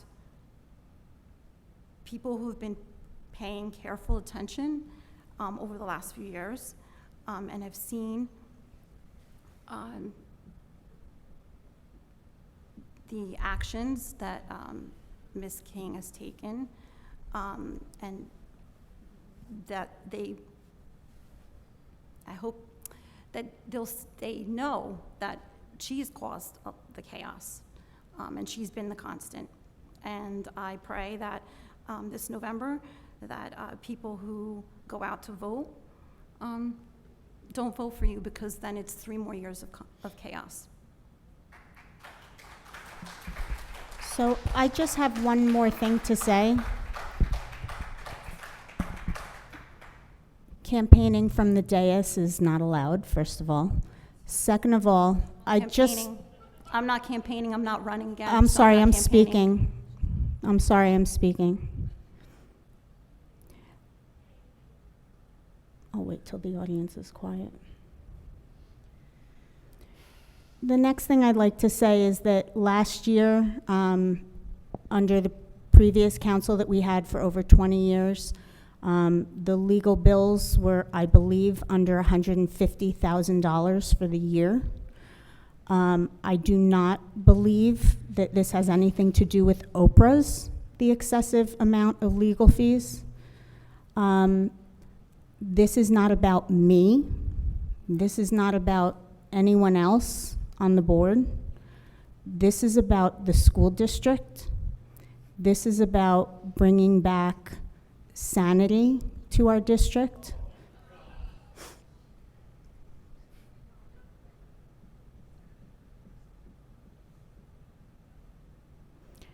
It's not personal. Audience, Are you going to do please. something about Audience, this? please. At some point, maybe? Are you going to do something about it? I'm not talking to you. I'm talking just to did, though. Judith She didn't hear Sullivan. Are you going to do something about this? Yes, I just asked. And about Miss Anch talking to me when I'm talking to you? I'm sorry, I thought she didn't hear you. She Sorry. just thought she didn't, that you hadn't heard me, Right, that's all. okay.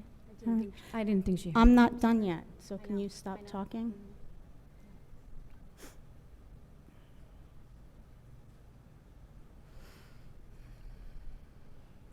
Go ahead, Ms. King, you have the Well, floor. when Miss Anch has control of herself, then I'll continue. You can go. So basically, this is not a personal attack. This is not a personal affront. The scare tactics should not be allowed, but you have a right to speak. At the end of the day, this is about the district. This is about the students. This is about the taxpayers. This is about bringing common sense back to the board and allowing the board to do the business of the board. It's all for the students, and that is why it is important for this to happen this evening. I do not agree with the personal attacks that are going on. This is not about me. This is about the motion that is on the table. And if no one else has anything to say, I'd like to ask that we vote, that we close discussion and we vote. I have one last thing to say. So we received a really lovely letter a few days ago from somebody I don't know, and I won't read the whole thing, but there was a really great list of the accomplishments under my presidency this year. Ensuring committee assignments represented board leadership that is more aligned with the flow community and the clear mandate handed down in the 2022 election.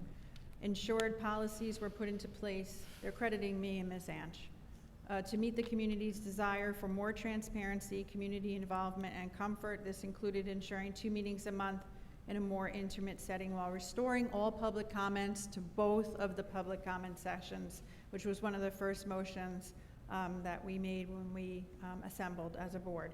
We also passed a new policy that allows board members to teleconference into meetings, and Ms. Koulikortis actually used that policy recently.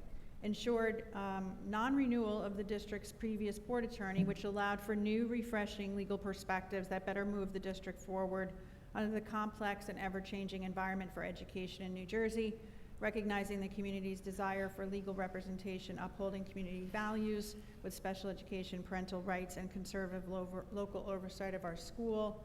We hired under our leadership some of the two best law firms in the state.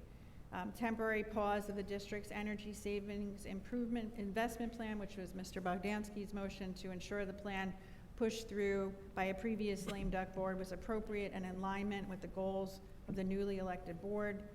Ensured that the approval of the budget kept increases to a reasonable level. The budget was actually increased less this year than last year. Oversaw the negotiation of a new contract. I had mentioned that with the district teachers union. Despite the fact that because of the resignations, many of the board members work double and triple duty, like Ms. Anch actually has triple duty, and because they're new, I have a big mentoring load to help them. Oversaw completion of the superintendent's strategic planning process, ensured the mental health of students remained a paramount priority, and I did say at the previous meeting that we had approved really hundreds of thousands. And I did do the research. I went through all the agendas. It's about $3.6 million for student health, wellness, connected to salaries, connected to supports. I go in and sign contracts for vendors to support students all the time for this. And that was just a short list. So I just wanted to read that in my defense before you actually voted. Any other comments at this time? Ms. Sullivan, is Ms. Wright still on the phone? Yes. Mm-hmm. I just have a question. I don't know. For the board to vote on a new president tonight, they can do that tonight, or does there have to be any notice to the public, like a 48-hour notice, or that can just be done tonight? Just curious. Did you hear the question, Ms. Wright? Uh-oh, did I lose them? So the question was, does there have to be a notice if they replace the president tonight, since it wasn't noticed, I guess is the question. So since this is a regularly scheduled board meeting, you are permitted to walk in resolutions. So you're not obligated to provide the 48 hours notice for every single resolution that comes before the board. Okay. Does that answer your question? Yep. Thank you. Any other questions or comments? Okay, so Ms. Demetrio, can you do the roll call on the motion to remove me as president? Mr. Bogdansky.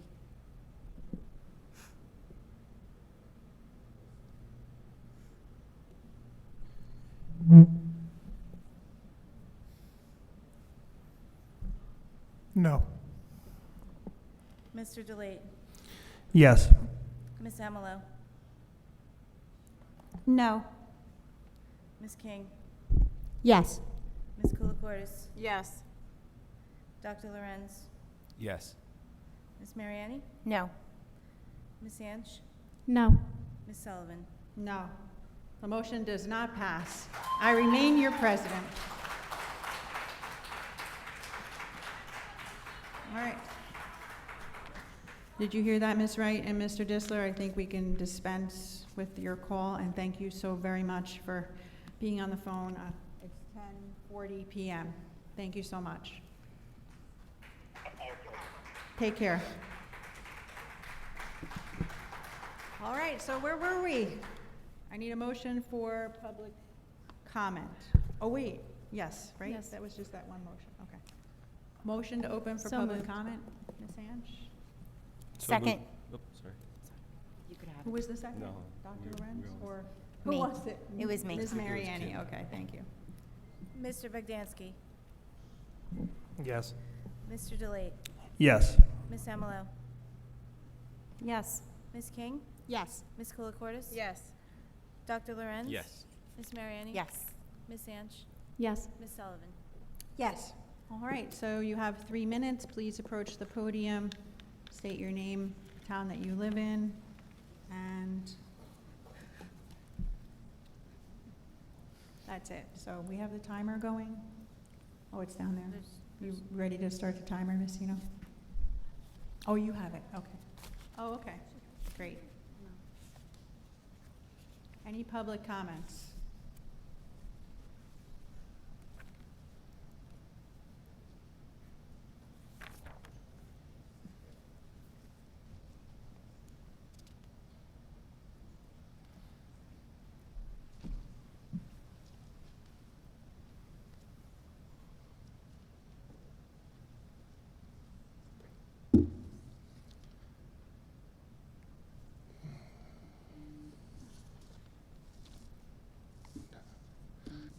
Joel Anch, Franklin Lakes. This is my opinion, does not reflect the opinion of the Franklin Lakes Town Council.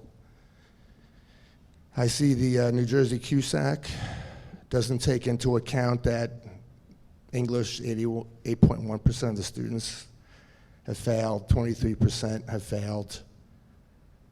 I'd like to know what the district's doing about these students. This is probably the most important thing that we're all here for, although it doesn't seem like it from what everybody's talking about tonight. I haven't heard anybody, even when the teachers talked about all the curriculum, which is one of the first things we've heard about anybody doing anything for the students a long time, either way, that needs to be addressed. And I haven't heard that anyplace. I'd like to hear something about that. I was at the first football game at Joe Gibbs Field. If anybody missed it, I feel bad for you. It was an unbelievable game. The LED lights are great on the field. They actually have colors that they can make the poles light up, which was gorgeous. I think that was a really good job that they did. And I would like to say that I know that Kim Anch works tirelessly, and I am benefiting from that because I seem to be able to come and go freely without being questioned all the time about what I'm doing and what's happening and how I went to a meeting, came back, and it was already over, although I do miss that. Thank you so much. Anyone else?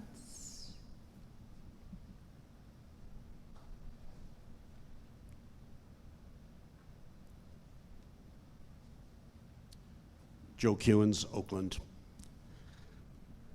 I am appalled at what I have seen here tonight. I really am appalled. We wasted how much time tonight when we might have accomplished something? Ms. King said that there has been chaos. Well, I've been attending these meetings pretty much regularly for well over a year, especially since the last election. Yes, Ms. King, there has been chaos, but it wasn't Ms. Sullivan who created the chaos, it was yourself.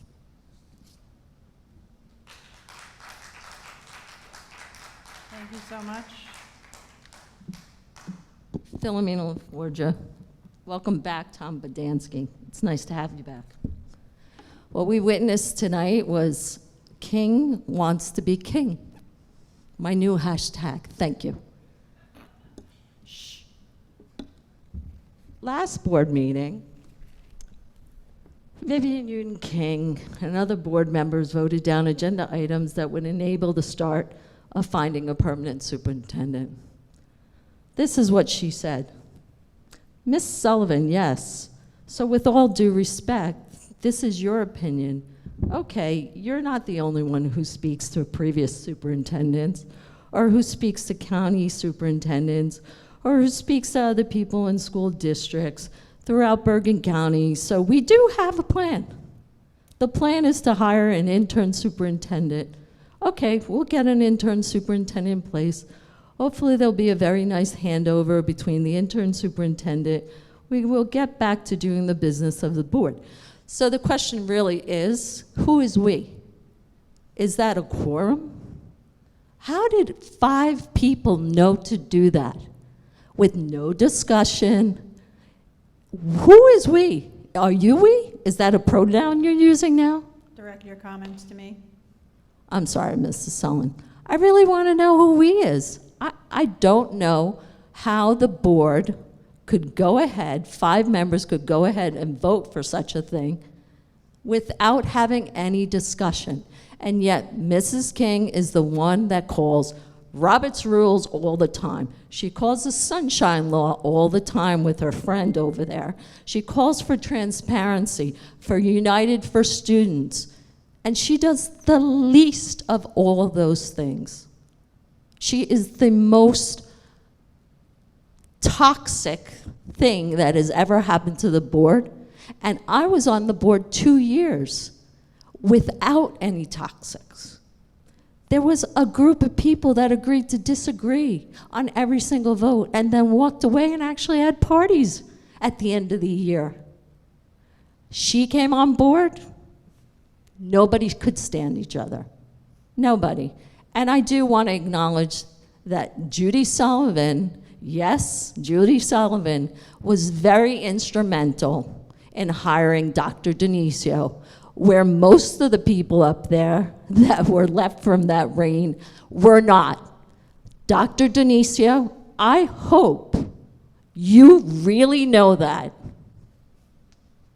Thank you so much. May Bogdansky, Wyckoff. Philomena, I take offense of you coming up here and saying, Mr. Bogdansky, welcome back to our camp. That is pathetic. This is what's wrong with our board that's broken, is because of comments like that. Miss Anch, you turned around and looked at my husband, Tom, and said, you guys must know you have majority and this motion's going to pass. That is wrong, and this is what's wrong with this board, because you have 2 separate camps. At what point will this board self-reflect and say, there's something wrong here? Thank you so much. Carol Eng from Wyckoff. What I just witnessed was disgusting and shameful, especially in front of students. We spent 3 hours almost trying to take down a board president. You say you're for students, and you say you're for the district. You didn't demonstrate it at all. That was absolutely appalling. And Ms. Sullivan, I apologize for this disgusting behavior. And I also want to thank Tom Bogdansky for doing the right thing.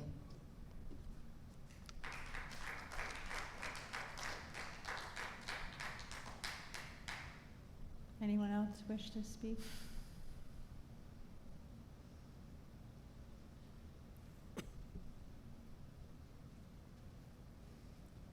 Cynthia Phillips, Wyckoff. I just want to echo what Carol said. What happened here this evening was absolutely shameful. You have 4 meetings. There's an election in November. This was completely unnecessary. And in my opinion, this was 1,000% in orchestration by Vivian Uden-King for her election. And the sad part is, I think it's going to wind up ruining your election, and I hope that it does, because this board deserves way better than the toxicity that you bring to this board. Thank you very much. Thank you so much.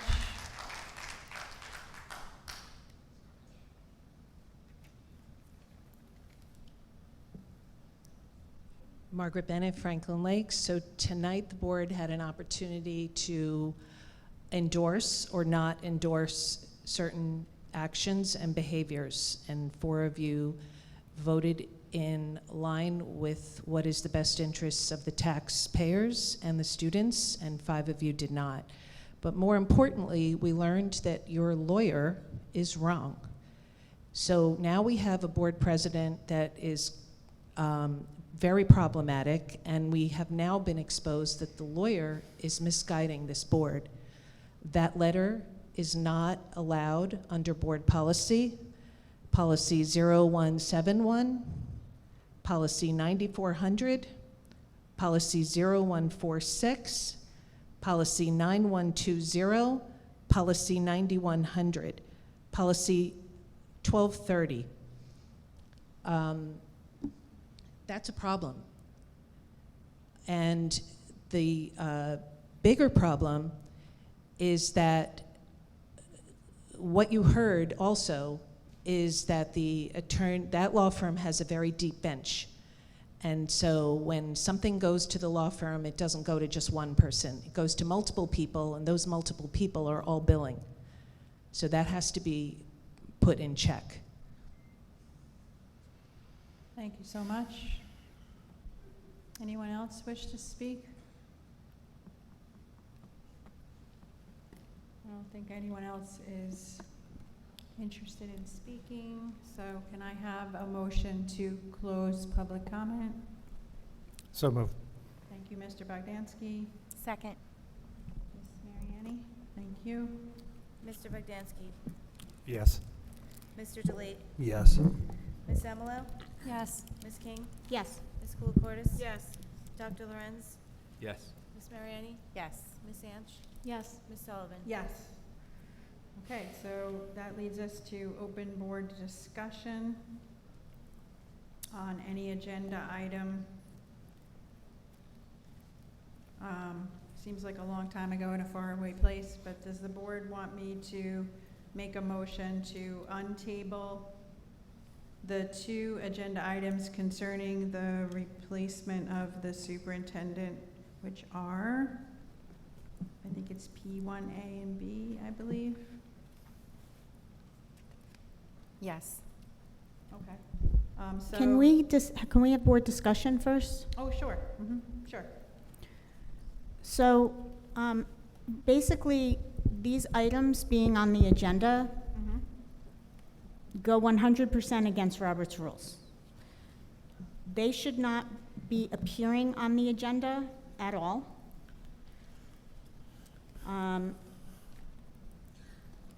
They can be untabled by a motion. If the motion does not pass, then the motions die, and the motions can be then reintroduced at a later meeting should the need arise for those motions to be reintroduced. I'm having trouble understanding how they found their way onto an agenda when it clearly states that they cannot be put on an agenda until after they have been untabled. So someone can make a motion to untable them, but I'd like an explanation, and I'm sorry, I don't agree with the email that you sent saying that the lawyer said that it was okay to put them on the agenda.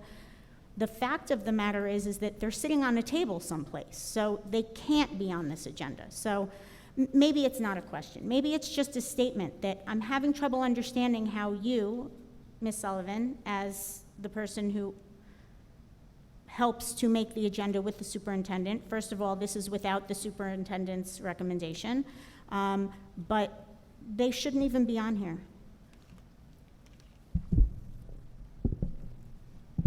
You can always walk in a motion afterwards, if they were to be untabled, to place them back on the agenda, but you didn't do that. You did your own thing and put them on the agenda, which they shouldn't be.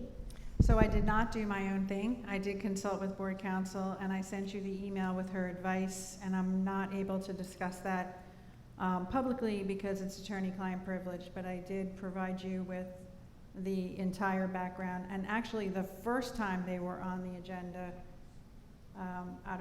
it was on the board of the superintendent's recommendation, but that's neither here nor there. I don't want to put him in that kind of spot. They were on the agenda for August 23rd when I called the meeting immediately to address the superintendent's resignation. I didn't reach a quorum. 2 board members. You did tell me you weren't going to come, Ms. King. Dr. Lorenz and Ms. Koulikortis. Point of order, can we please stick to my question? Point of order, Ms. Sullivan, please stick to my question. And that is how these items wound up on today's agenda, not on the 23rd or the 24th or the 28th. We're talking about right now. Please, can we stay focused? So on the 23rd, I called a meeting, an emergency meeting, to address the superintendent's resignation. Having been through this several times before. You need a lot of time to have the interviews. They were on the agenda then. I didn't reach a quorum because 2 board members didn't even tell me that they weren't coming. And unfortunately, Point I had of to have order, staff. Ms. And Sullivan. it was re-put on Point the of agenda order, Ms. again Sullivan. For the meeting on You're the not going to 28th. recognize my point of order? And now they were put on again Okay. after I consulted with board counsel, just to make sure that the board really was considering all their options and that we were following all the rules. Board counsel told me that they've never in their experience had a fight over putting something tabled or untabled. The agenda is a malleable document. It's something that we can address even at the board dais. You may recall one time we had the academic calendar on the board agenda for the Eid al-Fitr holiday. We just agreed on stage to remove it. So if you'd like, I can make a motion to untable them. I did check with board counsel on this. There's no discussion on the untabling. And then somebody can make a motion, which I can do too, to strike them from the agenda if the board wants to keep it tabled. So we can do that. Ms. Sullivan, may I be recognized? Yes. Once an item, any item is tabled, it is off the table. And I think the question that we're discussing, without going off on a tangent, is that it found its way back onto agenda for a vote. And once it's been tabled, it's got to be untabled before it goes onto an agenda item to be voted on. So I'm very unclear as to what our discussion is right now. So I did get advice from counsel about how to do this. I don't want to read that out loud. I think I did send you that email. I don't know if you saw that attachment. But what we're talking about right now is if you want, I can make a motion to untable them. There's no discussion on the untabling. If they die, if the board doesn't want to remove it from the table, then I'll make another motion to strike it from the agenda. And that would be in keeping with the board's desire if the motion to table stays tabled. Do you understand? Okay, yes, I'd like to make a motion. Yes. To strike that from the agenda. Okay. Second. That's fine. So you don't want to do the tabling and untabling first? No, you just want to do them? I'd like it to die. Okay. So the motion is to amend the agenda, right, to strike PA, what was it again? P1A and B. P1A and B, okay. And there's a second. Was that Mr. Delete? Yes. Yes, okay. Do you want to do that motion now? Yes, okay. Go ahead, Ms. Demetrio. Can I ask a question about that? I'm sorry. Yes. If you You can strike have it- board discussion No? on this. I'm sorry. No? I should say that. Well, before we vote, if you strike it and it dies, the part, I'm not so concerned about P1A, the trying to go internally for an acting, but P1B, authorizing the solicitation of proposals from professional search firms. If that dies, then can that be brought back as a new motion when we want to hire a search firm? So that was one of my worries, which is why I put it back on. But board counsel said you can keep raising it at the next meeting, so it can be re-raised at the next meeting. You can. Okay. I was worried about that. I thought we would never have a chance. And so then if it's voted down to strike it right now and then it's dead, then you cannot make an untabling motion tonight, is that correct? No, because he just struck. Right, okay, I just want to be clear. Yes, but the board is free, and I hope would hire a professional search firm to assist with the permanent search. I mean, they could also assist with the interim, but the board chose not to do that. So, any other questions on Mr. Bogdansky's motion or comments? No, I just want to state that this can be brought up at any given time. We could put this back on an agenda. So I just want everybody to be clear. At any certain point, if we decide we want to go internally for an interim superintendent, or if we want to hire a firm to look for a permanent superintendent, we can put that back on the agenda at any point that we want. Yes. But can I ask a question? Why did you table it? Who made that motion? I think it was Dr. Lorenz. Did you say why? To my didn't knowledge, hear there's what no discussion on tabling of a motion. Or asking. Or board members asking why. someone why. There's no discussion when a motion is tabled. So I did check with Ms. Wright, and she said the topic can be visited once the vote has been made on the tabling. So the topic is, why wouldn't you want to hire a search firm? to Can we help vote in the on this? interim? Yeah, I think we have a motion and a We second. have a No, motion to there's vote. discussion on the actual striking. That's what I'm discussing now. Yeah. I'll be more than happy to give my explanation. And I said it before, and I do want to apologize to the community and everybody on the board, because I said I interviewed 5 superintendents. You And I didn't interview them. I had a discussion with them. So I want to apologize to everybody because I used the wrong word. So when you're going to make what I would deem as a very important decision, you want to go to people that are experienced, that are professional, and that understand. So when I spoke to 5 different superintendents, they all gave me the same advice. Hire an interim for now and worry about hiring a full-time superintendent down the road. So I'm going to put my eggs in the basket of the people that know best, and they know our district very well. So that's why I voted the way I did. Thank you.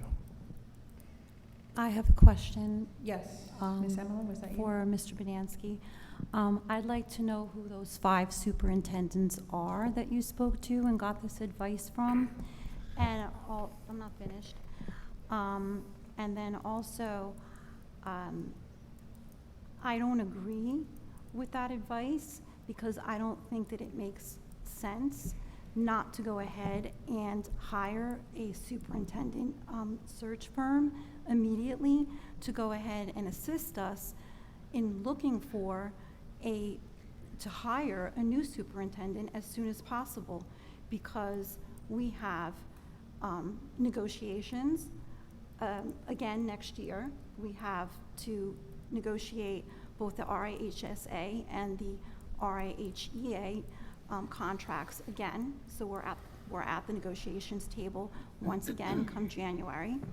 And it would benefit us to have a permanent superintendent in place as soon as possible for, that's a huge reason.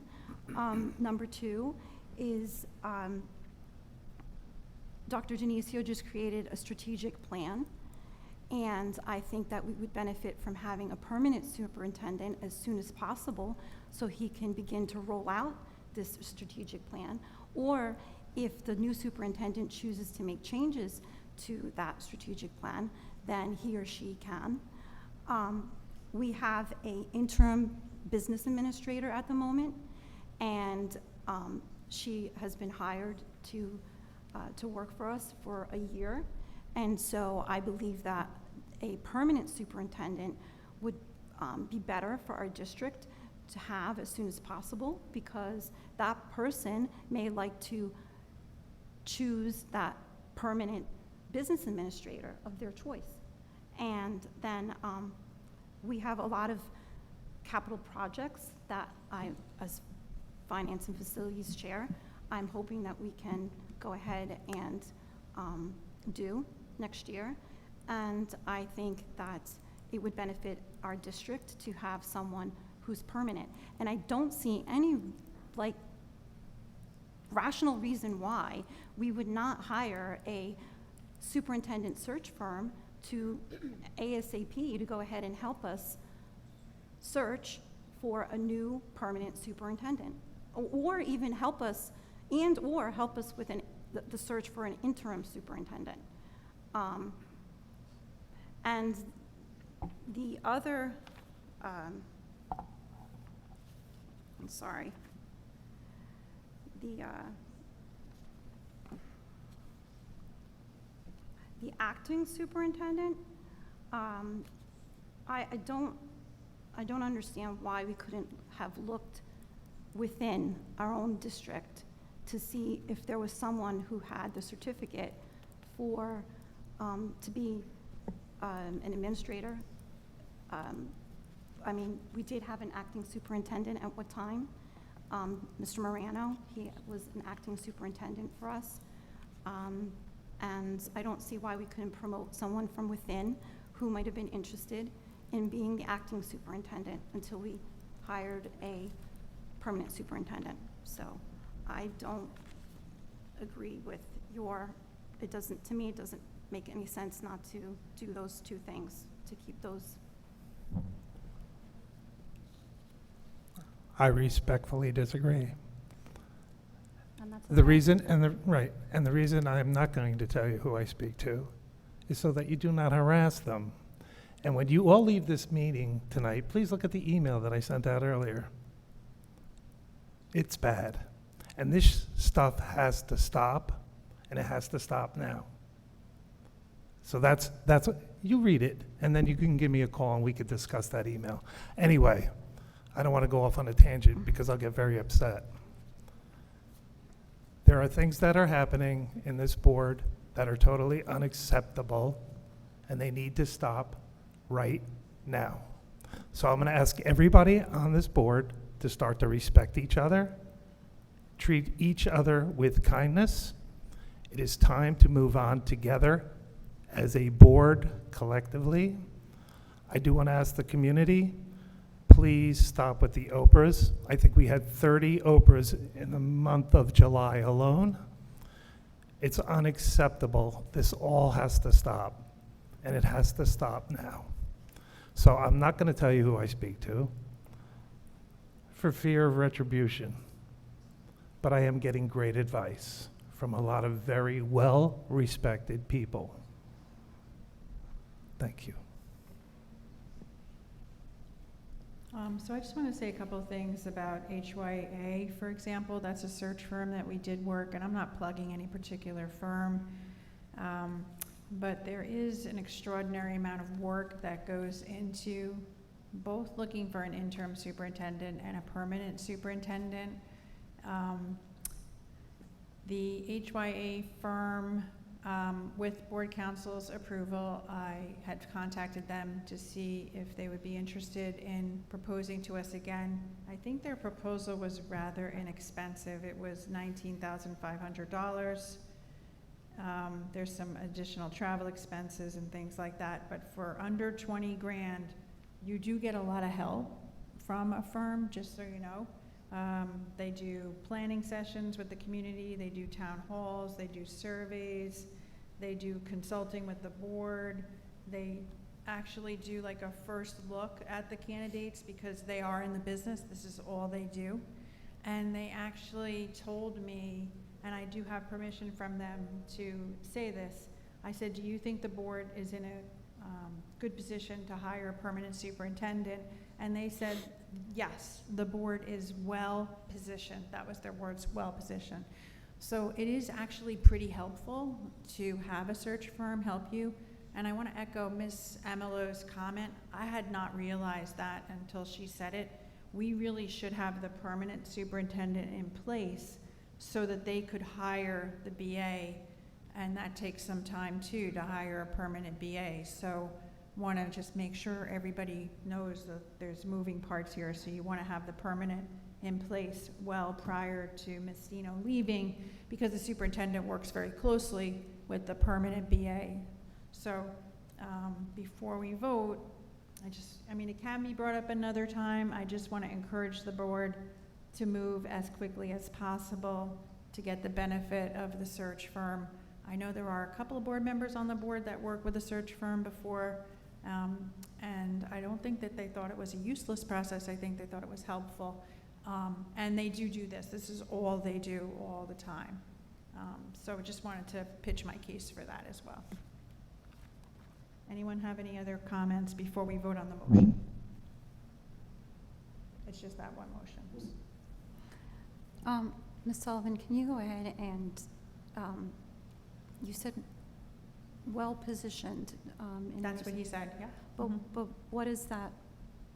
Did they explain what that means? Yes. So he explained 3 reasons. One was that we are an affluent community and that we have resources available to us for a superintendent to put plans into place, hire consultants, and have support financially for the things that the district wants to do. Second thing he said to me was that we have 3 districts, 3 towns, if you will, to support with different ideas and diversity and financial support. So the fact that we have 3 different governing entities supporting our main district, he thought that was a plus. And then we have the third component was, how do I say this? We pay well. We pay our superintendent well. So based on those 3 reasons, he thought that we were well positioned. Also, the interim superintendent can be a little bit on the expensive side as well. I don't remember what we paid the last one. It's public knowledge, but I believe it was $800 a day. So it might be more useful to invest our money into a permanent person rather than spending the $800, $900, whatever the market's going to demand this time for the interim to be in place, just so the board knows. Ms. Sullivan, can I just comment on that? Sure. I did read, I don't remember the exact number, but I think that the most recent interim superintendent for Ridgewood was being paid $862 a day. Okay, so it's probably gone up to maybe like 900 a day. Maybe that might be market. I don't know what's market. We'll find out. So the motion's on the table to strike PA 1 and B. Any more comments or questions about the pending motion? No? Ms. Demetrio? Mr. Bogdansky. Yes. Mr. DeLate. Yes. Ms. Emilo. No. Ms. King. Yes. Ms. Koulikortis. Yes. Dr. Lorenz. Yes. Ms. Mariani. No. Ms. Anch. No. Ms. Sullivan. No. Okay, but the motion does pass, so those 2 items are struck from the agenda. Where are we now? We're still in board discussion. Does anybody have any other questions about any other item on the agenda or concerns?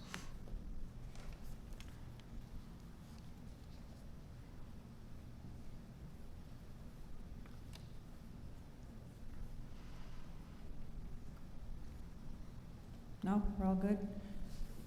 Okay, so I have a question for Ms. Zeno. Can I still do a consent agenda given the language that you added, motion by so-and-so, seconded by so-and-so? It wasn't your intention to limit a consent agenda, right? You were just putting in formatting? You may still do a consent agenda. Okay, thank you. All right, so I'm gonna ask for a consent agenda. Where's my? Before you do that, Ms. Oh, sure. Sullivan? Yes. Do we need to inform the public about the timeline for interviews and yes, yes, yes, discussion yes, on yes. an interim? Thank you so much, thank you, thank you. Let's talk about that. Let me just get my notes. Sorry. Okay, so based on the vote from the last meeting and tonight's meeting, the board has chosen to pursue an interim superintendent, and we wanted to discuss how that process would work so the public is aware. And as you know, that there's a job posting up on the district's website, and Ms. Zeno has caused that to be broadcast throughout the relevant communities and websites for the interim superintendent position.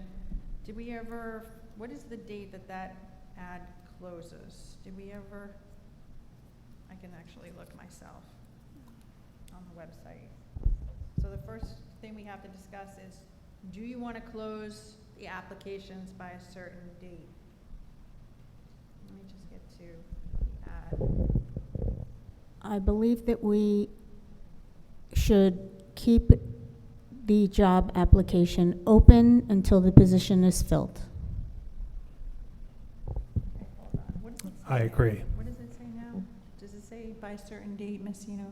Or does it say? I'm looking. Okay, hold on.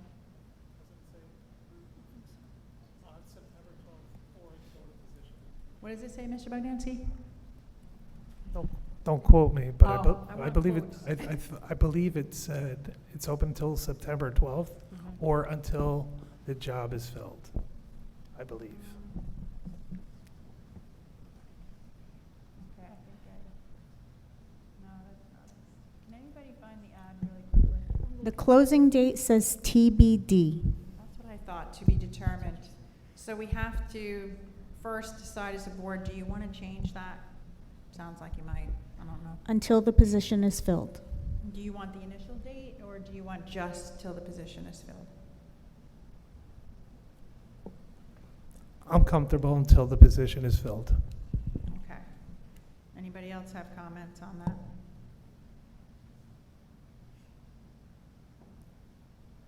Okay, so we'll leave that ad. Do I need to do a vote on that? We'll leave the ad until the position is filled. You have to change the TBD date out. Okay? Yes? Ms. Sullivan? Yes. I actually do have a question about that. Yes.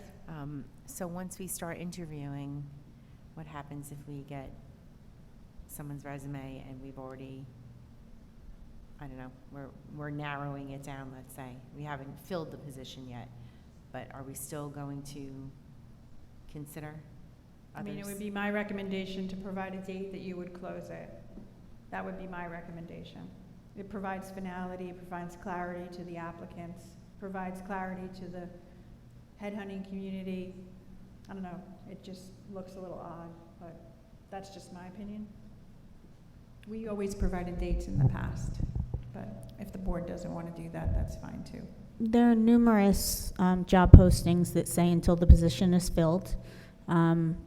We don't know how quickly we're going to fill the position, and in my opinion, I just think for right now, and we are not starting the interviews tomorrow, we should leave it open for right now. Anyone else? I agree. Just leave it open for now? We could always change our minds. Okay, so then the next issue is we have to discuss dates for interviews. Let's see. Get my calendar out. There's a lot of committee meetings this week and back to school night. I was gonna maybe propose one kind of meeting this week just to look at the applicants. So the board has applicants right now. Everyone should look at those applicants, and maybe we could look at a meeting this week, say on the 14th, to have a Zoom meeting to discuss the applicants. And I might suggest also that we try to design a list of questions at that meeting. Does that work for everyone, the 14th at 8 p.m. for a Zoom meeting?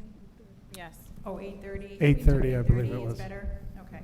So 8:30 on the 14th will be just a Zoom meeting. Actually, can we do a Zoom meeting? I don't know if we can, actually, now that I think about it. Because I think it went away with COVID. I'm not sure that you can.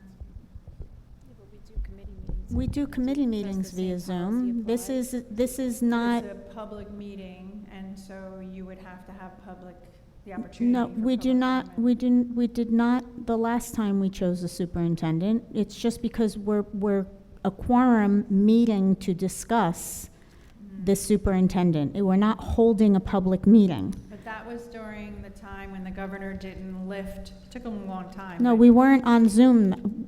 I mean, we were meeting together, but we did not have public comment when we met to discuss hiring a superintendent and holding interviews. We did not have public comment. So, This is just a meeting, but no, because I don't think we can have Zoom meetings at all, whether we have public comment or not. Why don't we do this? Why don't we calendar it for the 8:30 on the 14th? And I'll check with board council to make sure we can do that by Zoom. Does that sound okay? Okay. Then, based on the timeline, because Dr. Dionisio's resignation becomes effective November 12, working backwards from that and putting in some cushion time for getting the county superintendent's approval, and also to send a proposed contract out to a proposed interim, them to have time to look at it with their counsel or with whoever else they get guidance from. We're gonna have to have a lot of meetings. What would you think about the 18th of September? which is a Monday, for an in-person meeting to start interviews at 6 p.m. How does that look for everyone? Sure. Is that okay? That's Monday, September 18th, 6 p.m., an in-person meeting to start interviews. And then there's some holidays coming up after that, some board meetings. That brings us to the first week in October. What would you think about maybe October 3rd to have interviews at 6 p.m. as well, in person?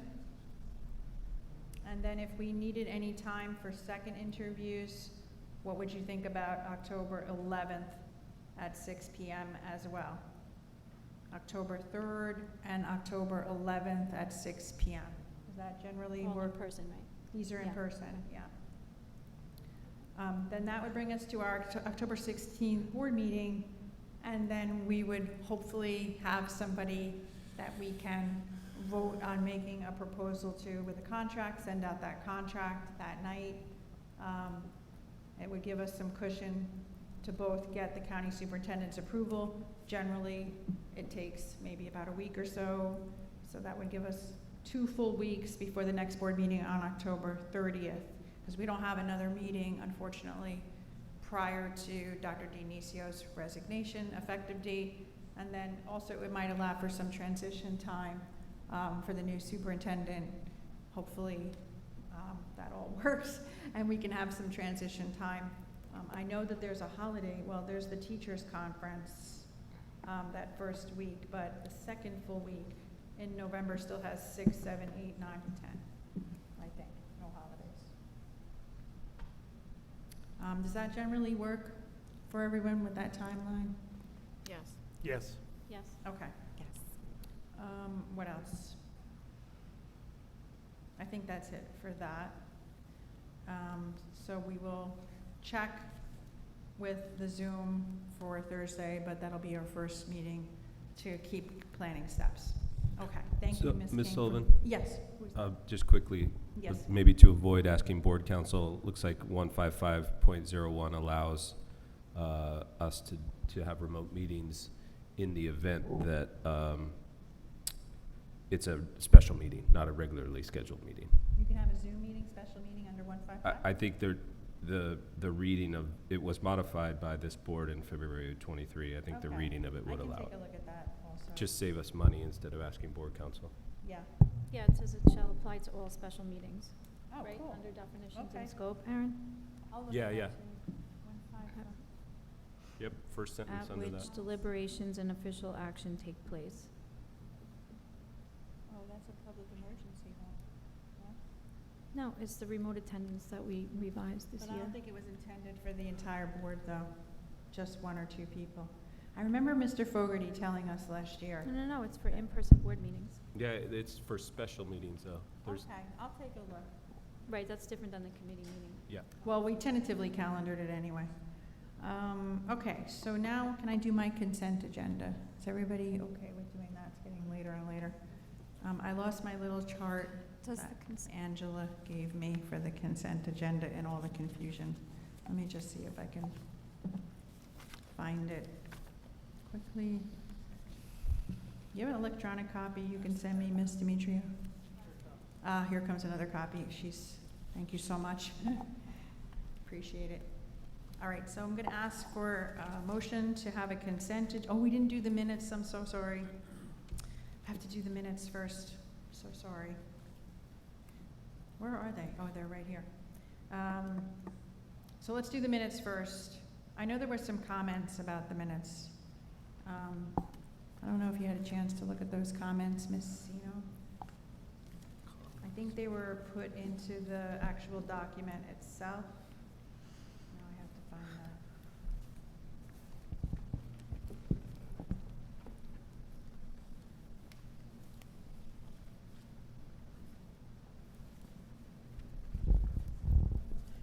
There were 2 board members that made comments on the minutes, but I was unable to see them.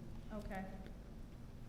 Is there a reason there's no executive session minutes from August 1st? We approved them at the last meeting, I think. The August 1st ones no, we did? August 1st, there was no executive session. That was the special August 1st, We and were only in Helen and I public zoomed that- in. Oh, right. Right, correct. Yeah, I don't see any comments. So we put them in, I put mine in the comments section. I could see Miss Mariani's. So Miss Mariani, do you want to walk the board secretary through your comments? Or do you have your computer? Yes. Will they be changed tonight if I do that? Because otherwise, She's I- going to ask, you're going to ask the board or Messino as the scrivener if she would accept your change. so you want me to state it? Yeah. Okay. Yeah. So on the July 24th meeting, it says, Ms. Mariani noted that the prior law firm withdrew. Yeah, can you give us a page? On page 2. I can see And it should read, Ms. Mariani noted that the prior communications firm withdrew.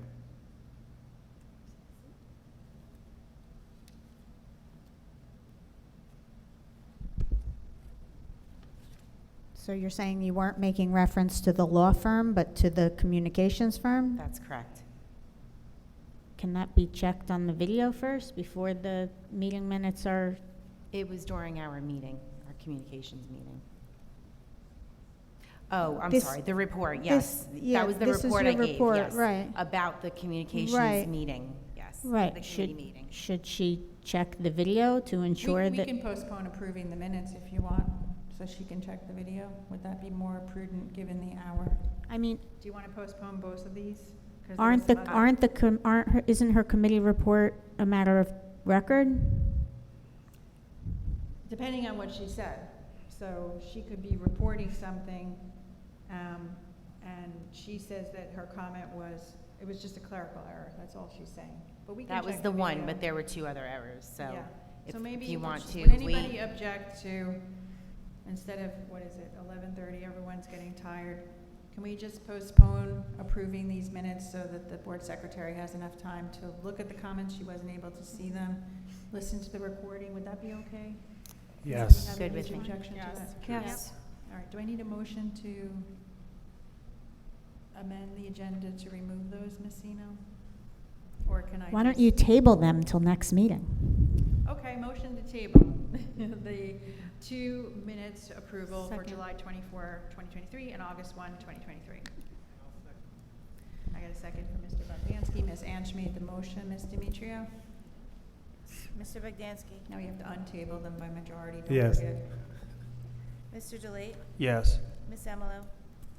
Yes. Ms. King? Yes. Ms. Colacortis? Yes. Dr. Lorenz? Yes. Ms. Mariani? Yes. Ms. Anch? Yes. Ms. Sullivan? Yes. Okay, so those are postponed, and Ms. Eno will have time to review it. Now I'm going to ask for a motion for consent agenda on P2, because P1's been eliminated. P2 through P6, E1 through E3, and F1 through F3. Is that correct? Is that an E1 or an EI? That's an E1. It's E1. It's E1. So just to repeat, P2 through P6, E1 through E3, and F1 through F3. I just asked for a motion for a consent agenda. Anybody want to make that motion for me? So moved. Thank you, Mr. Bogdansky. Second. Thank you, Mr. Delate. Mr. Bogdansky? Yes. Mr. Delate? Yes. Ms. Amalo? Yes. Ms. King? I No, need to, It's just consent agenda. oh, yes, sorry, yes. Ms. Colacortis? Yes. Dr. Lorenz? Yes. Ms. Mariani? Yes. Ms. Anch? Yes. Ms. Sullivan? Yes. Okay, so now can I have a motion to vote on the consent agenda as we just established? Did you have a So question, moved. Ms. King? Second. No? Oh, sorry. I didn't hear that. Mr. Bogdansky, you made the motion and Mr. Delate seconded it? Yes? Oh, Dr. Lorenz. It's Wait a minute, fine. what is it? We sound the same. Okay. It's hard to hear when you're here. It's no problem. Okay, you have that, Ms. Demetrio? Mr. Bogdansky? Yes. Mr. Delate? Yes. Ms. Amalo? Yes. Ms. King? I'm abstaining from P2, C as in cat, B as in boy. Yes to everything else. Ms. Colacortis? Yes. Dr. Lorenz? Yes. Ms. Mariani? Yes. Ms. Anch? Yes. Ms. Sullivan? Yes. Okay, consent agenda passes. That leads us to our second public comment session. Can I have a motion to reopen for public comment, just in case anyone wants to speak? So moved. Thank you, Mr. Bogdansky. I need a second. Second. Mr. Bogdansky? Yes. Mr. DeLate? Yes. Ms. Semelo? Yes. Ms. King? Yes. Dr. Lorenz? Yes. Ms. Anch? Oh, me? Oh, sorry. Yes. Ms. Mariani, I apologize. Ms. Anch? Yes. Ms. Sullivan? Yes. You skipped me. And Ms. Colacortis. Colacortis. Oh my God, I'm looking at the wrong list. But it's a yes. It's getting late. I'm just guessing. It's okay. Sorry. It's fine. Okay, does any member of the public wish to make any public comment? I have to put my other glasses on so I can see.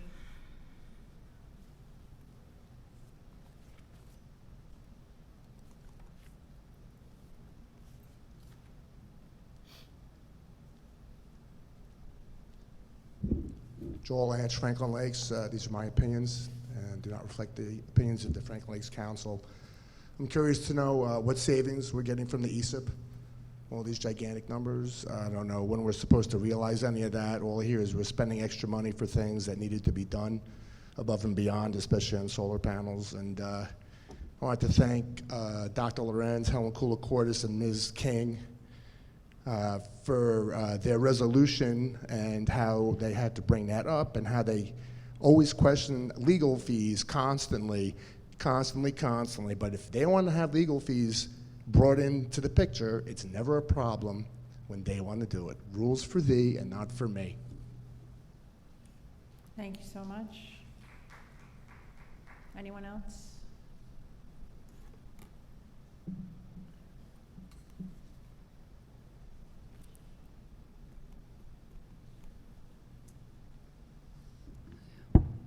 Carol Eng from Wyckoff. I would have been interested in hearing the discussion about how we are going to find a new superintendent. I would have been interested in the process and what some of you board members were thinking of. And if you weren't thinking of anything, that would have been helpful too. You know, the average pay for a full-time superintendent in New Jersey is about $187,000 in 2022 to 23. The national average is $156,000.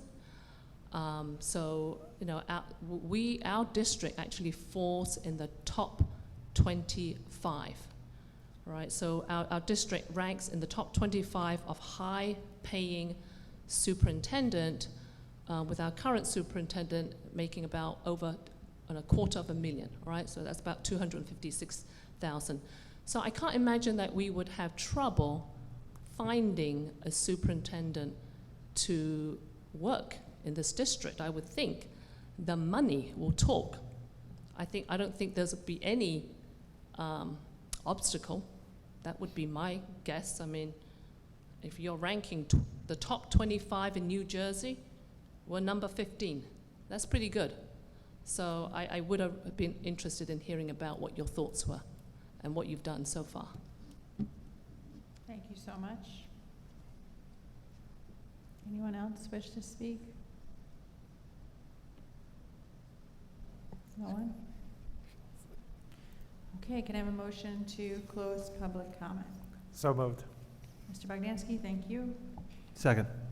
Who was that now? I can't tell the voices. Was that you, Mr. DeLate? Thank you. Mr. Bogdansky? Yes. Mr. DeLate? Yes. Ms. Semelo? Yes. Ms. King? Yes. Ms. Colacortis? Yes. Dr. Lorenz? Yes. Ms. Mariani? Yes. Ms. Anch? Yes. Ms. Sullivan? Yes. So there were two questions. I don't know if the superintendent wants to answer those. There was one I neglected to ask before. The English score. I believe one of the parents asked, or one of the community members asked about English. What were we doing about that? And then, are there any savings from the ESIP? Do you want to respond to that, or hard to respond, or? It's a very difficult question to respond to because there's a lot of different threads that go with it. The district has already done all the lighting upgrades. You could see it in this room. We've done all the weatherizing. They have, when I say we, it wasn't me. It was all the good contractors that you hired. And then you've already done something called plug loads, which actually automatically turns off appliances, like printers and things like that are not in use after a certain amount of time. So they will have setback hours. So in this entire district, in theory, I haven't tested it, but in theory, all of your printers and things go off at, let's say, 10 o'clock at night. They are reactivated at 5 a.m. or 6 a.m. So examples like that are difficult to quantify because you'd have to have a whole year to compare the prior year to see whether your savings are. And you'd also have to have an analysis of what electrical rates were a year ago compared to what they are now. So there are a lot of moving parts to that. So could we know maybe in 2025, maybe? Do you think? Possibly? I would hope so, yes. Mm-hmm. Okay. There's other factors, the weatherizing, what else did we do? Okay, fair enough. I'll also add that the cost that the Board of Ed is paying out on that is being board approved is also includes labor and materials as well. So those are all the costs that have been built in that we've discussed through multiple presentations in the Finance and Facilities Committee meetings. And as far as test performance, that's incorporated into the CUSAC scores under the instruction and programming. So that's already built in as part of the assessment data that we had to wait on from the state. Okay, thank you so much. Does anybody have any additional board comments at this time? Ms. Sullivan, I'd like to be recognized. Yes, Mr. Dilly. What we've witnessed tonight is further evidence of the continued erosion of confidence in board leadership to prepare this board for meetings in a full, transparent manner and as a full board of 9. Time and time again, matters are brought to the attention of the full board only after leadership has moved forward with initiatives without consent or knowledge of the full board. We saw it with the costly HIB memorandum in the spring, the attempts to hire a public relations firm to sanitize this board's decisions at the cost of $30,000, a recent email to parents in the community on board letterhead that was never reviewed or approved by the board, should have never been sent, and could have certainly used some fact-checking before it went out. And now tonight, by putting tabled items back onto the agenda before they have been untabled. These actions, and many like them, come at the expense of true focus on the needs of our students, staff, and facilities. They also come at great expense to the taxpayers of this district, as we spend literally hundreds of thousands of dollars more on legal fees this year than in 2022. We are on track to spend over 300% more on legal fees this year because leadership confers with council over practically every email that is sent to fellow board members and others in the community. Let's focus on the important things: students, staff, and facilities, and just stop it with the other shenanigans. Ms. Sullivan, may I speak? Yes, Ms. Okay. Mariani, sure. The communications firm had absolutely zero to do with the look of the board. I don't know who started that concept or that thought, but that was absolutely not true. The communications firm, if you look in the AAEC committee meetings or agenda, you would know that that's not true, but it keeps being said, and to me that's problematic because it's giving the impression that that was the goal, and that was absolutely not the goal. So I hope I don't have to say this again because I feel like I say it at every single board meeting. The communications firm had absolutely nothing to do with the look of the board. That's up to the 9 of us. not the communications firm. There were other things for the school. Let's say one of the things was the imbalance between the two schools in the district. That's a big one. The other one had to do with the 60th anniversary that's coming up for Indian Hills. That's another big one.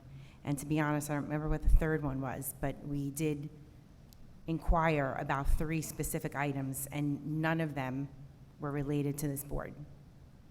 That's it. Thanks. Well, I was happy to learn last week that freshman enrollment is up about 10% at Indian Hills this year, and freshman enrollment at Ramapo is actually down a bit this year, so that's encouraging. Ms. Sullivan? Yes. Ms. King?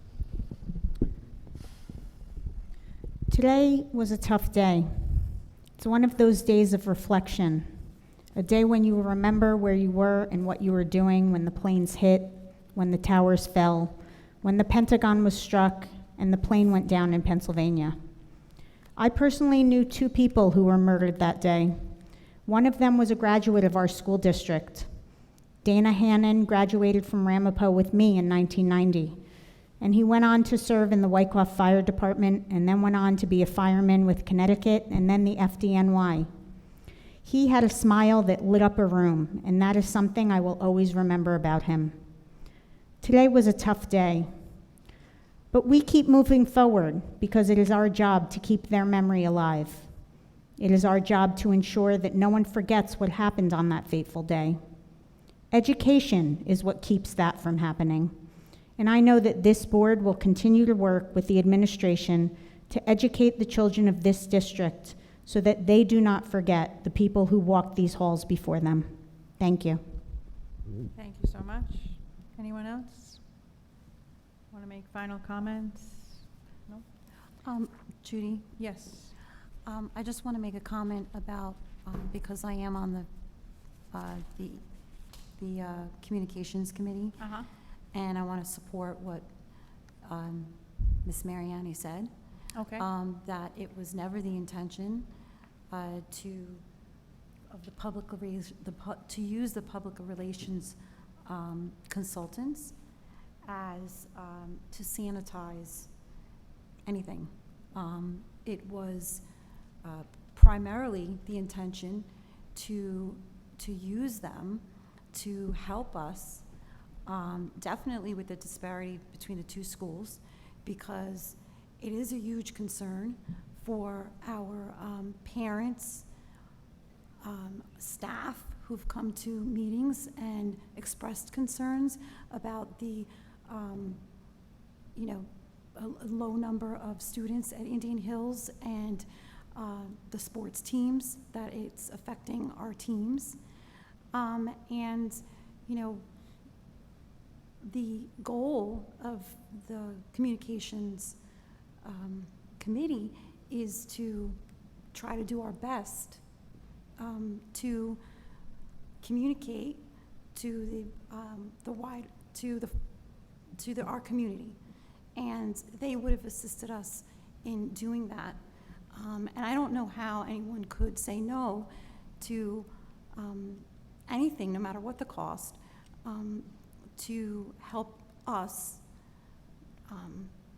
increase, the number of students at Indian Hills, and